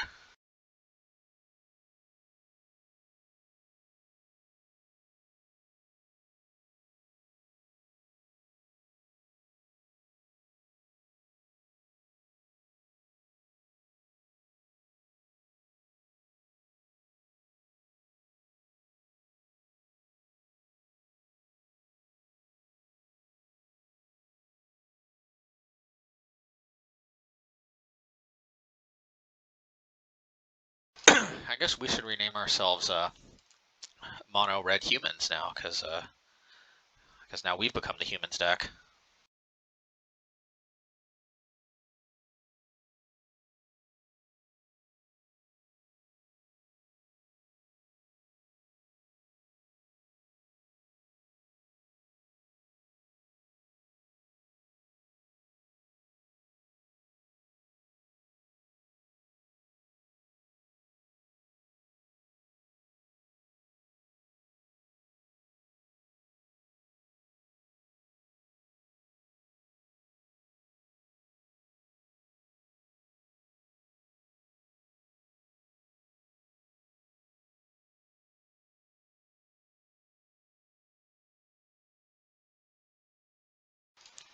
I'm just exercising the right to use Ragavan as a removal spell. They have to block, so it works for me. Obosh to hand or whittle their mana down. I don't think it gets much better for pillage other than whittling their mana down right now. So yeah. I guess we can do this. Why not? Actually, I know why not, because now if they play like Esper Sentinel first, it could create problems. But I don't know, we'll see. If I had another Ragavan, we're going to play that.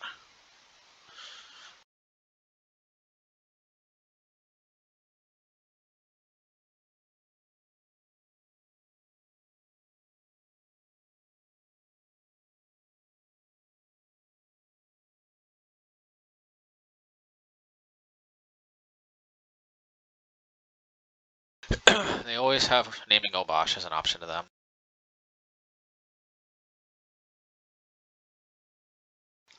Interestingly enough, we do not play Fury in this particular deck. So the question is, do we want to attack with Bugbear?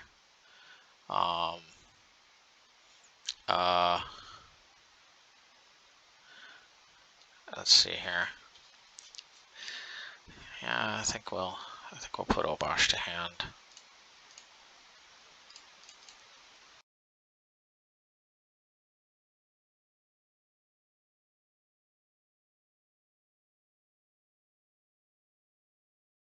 You know, I just realized I exiled Hammer Bogardan from my graveyard, didn't I?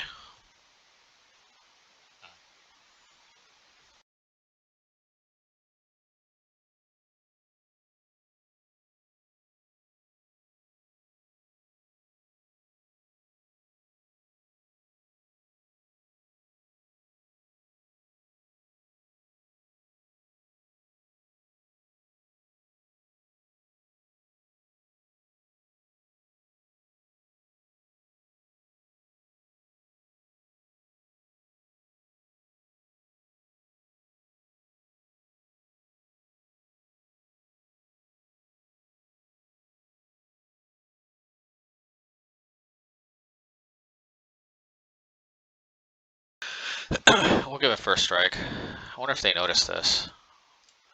Yes, this means they have another opportunity for Obosh, but it's hard to pass this opportunity up, so we'll see.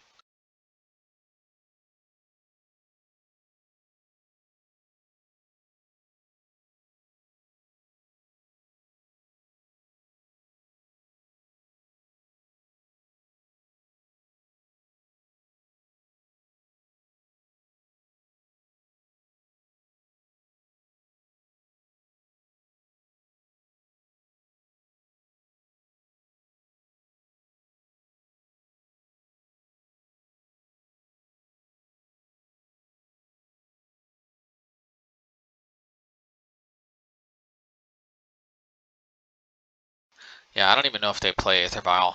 I doubt they play that many basics. So, I don't know. Maybe I should. We'll see.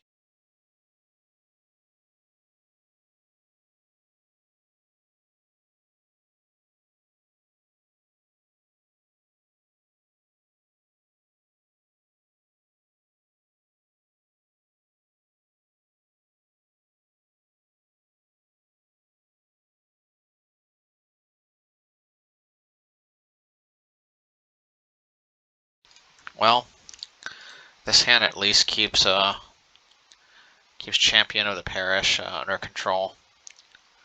And pro-red creatures, so we'll see.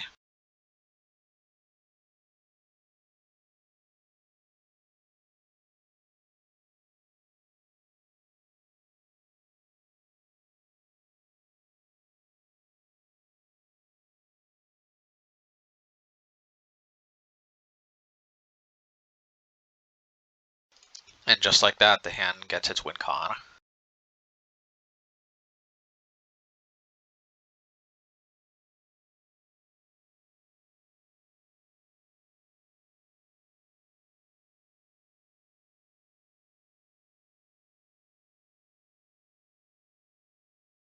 I just don't want any shenanigans. This is too disastrous if somehow that gets out of Spikefield range.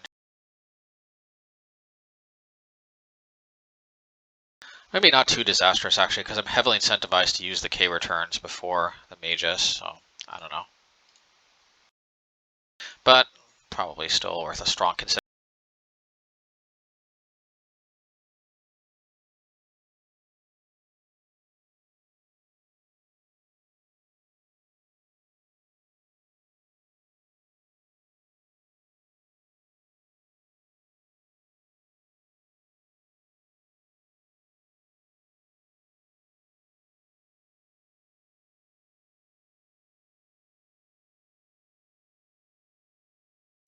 Yes, Kozilek's return does not have a really fantastic target. I mean, obviously, like, I have to trade my Magus now. If I would have known it would be like this, I probably would have kept Blood Moon. That being said, this actually could dish damage under Obosh, so we'll see. Militia Bugler. We're able to do a lot with just white. I don't know, we'll see. Well, maybe if we can set this up to where we can deploy Obosh and do like a 4 damage K return. Still might be worth it even if we lose Magus. We'll see. But yeah, and at least this might protect Obosh from what do you call it? From Reflector Mage in the meantime.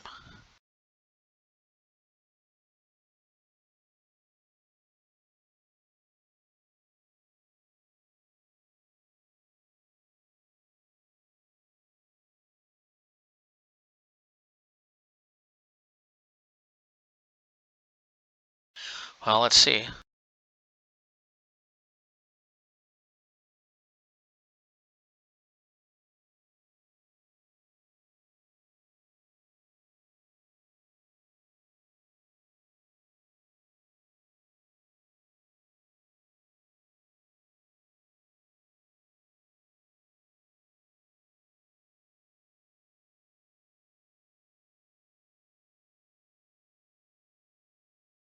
Perfect. Let's not pay it.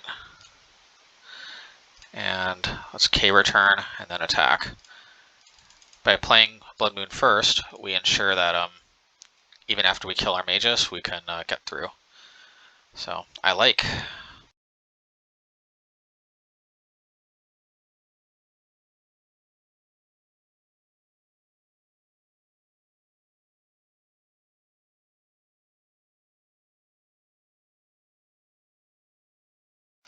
I'm sensing concession lag here. All right, we definitely have concession lag here. I mean, we have some kind of lag here. I think it's concession lag. Alrighty.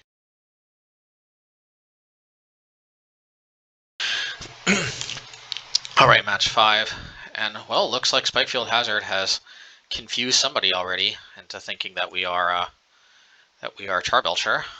I mean, I think Spikefield Hazard is a playable card outside of Belcher, but to be fair, not many decks do play it other than Belcher. So you can't exactly blame them. Ooh. Now the question is, do we want Blood Moon or Blood Sun? Blood Sun draws a card.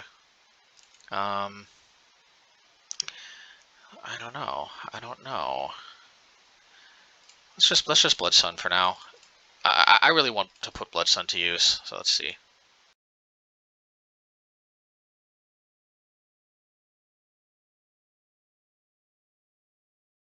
If we can shut them off a color, we'll do that. Okay, so I guess we'll just Blood Moon then.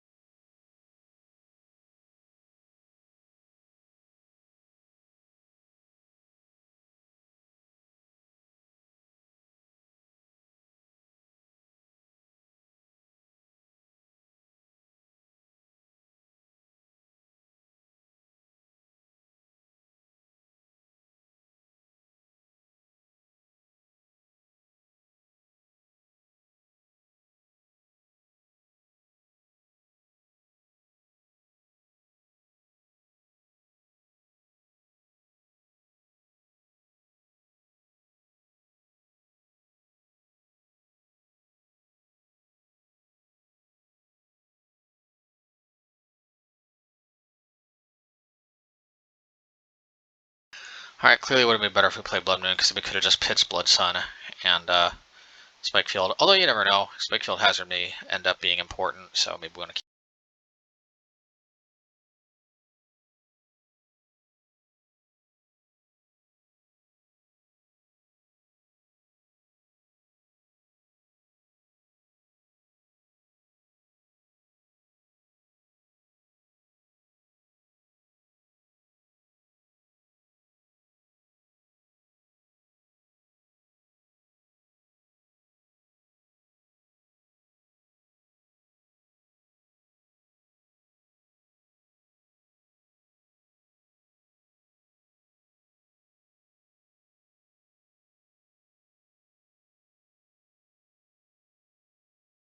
Well, alright. I just obviously want to set up for a big turn next turn.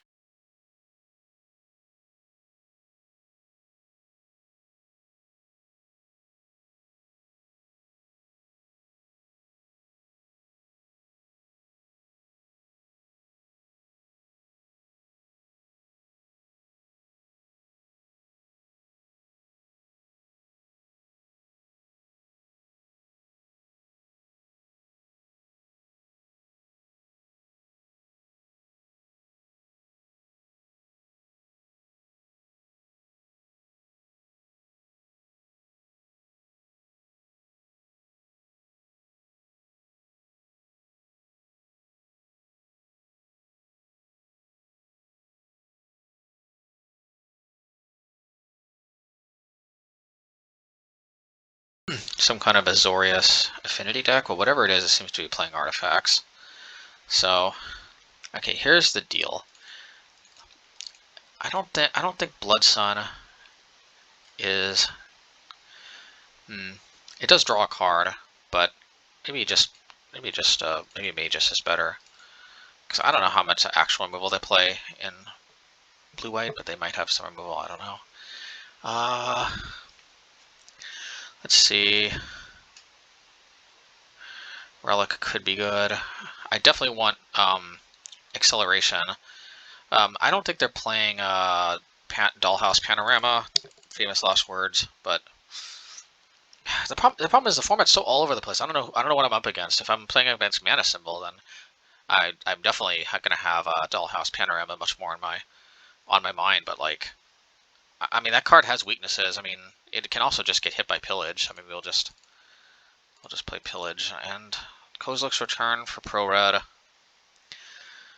Very not sure about this. Very not sure.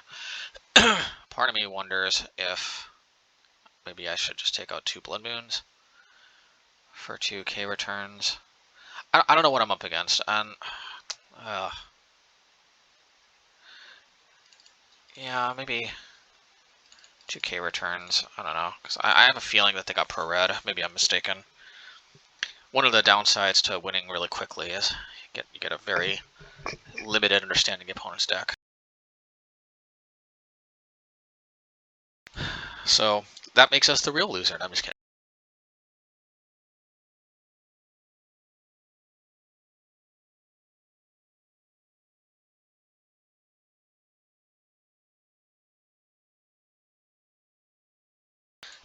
Well, what can I say? Can't complain with this hand. So, yep.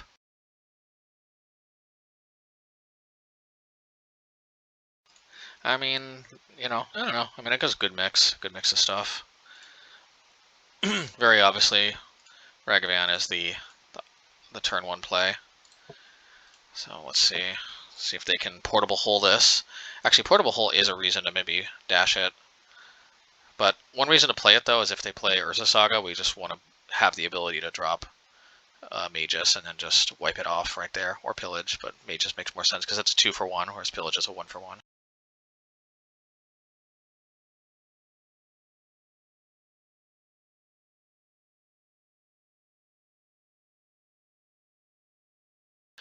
Can they have some kind of instant speed trap? I don't know, but I think very clearly, if I can connect, it's better to play probably Magus.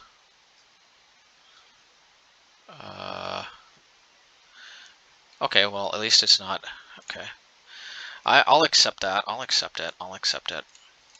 Da, da, da, da. Yeah, da, da, da. Now, I could have angled to discard the Strike It Rich, but I think I'll just angle to try to get full value of Seasoned Pyromancer without any tokens.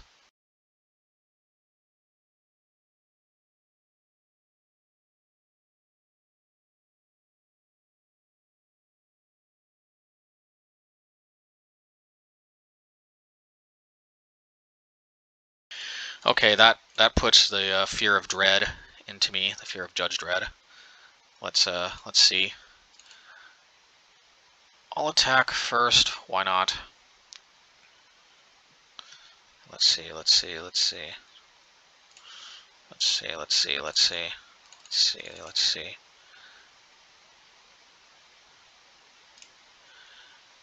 Okay. Easy enough fix. Okay. That would be cool, but I just don't think I need it.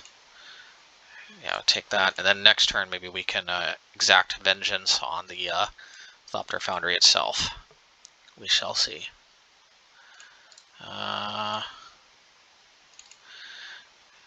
Maybe we will attack first, because you don't want them to make a token just yet. Okay. Alrighty.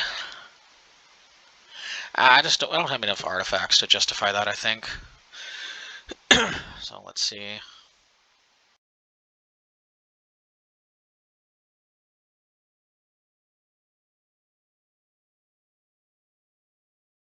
Well, I guess I should have waited. Alright, whatever.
There's literally no reason to return Obosh to hand now as opposed to next turn.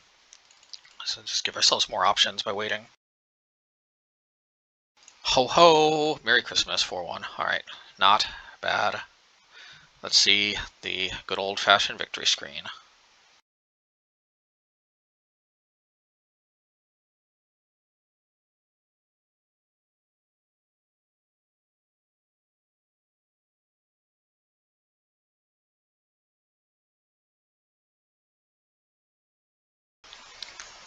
Okay, post league wrap up.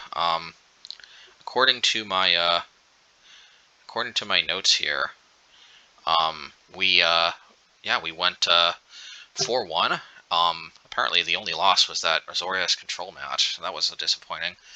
But yeah, so that we beat Sagavan, we beat Bant humans, we beat Azorius Whirza.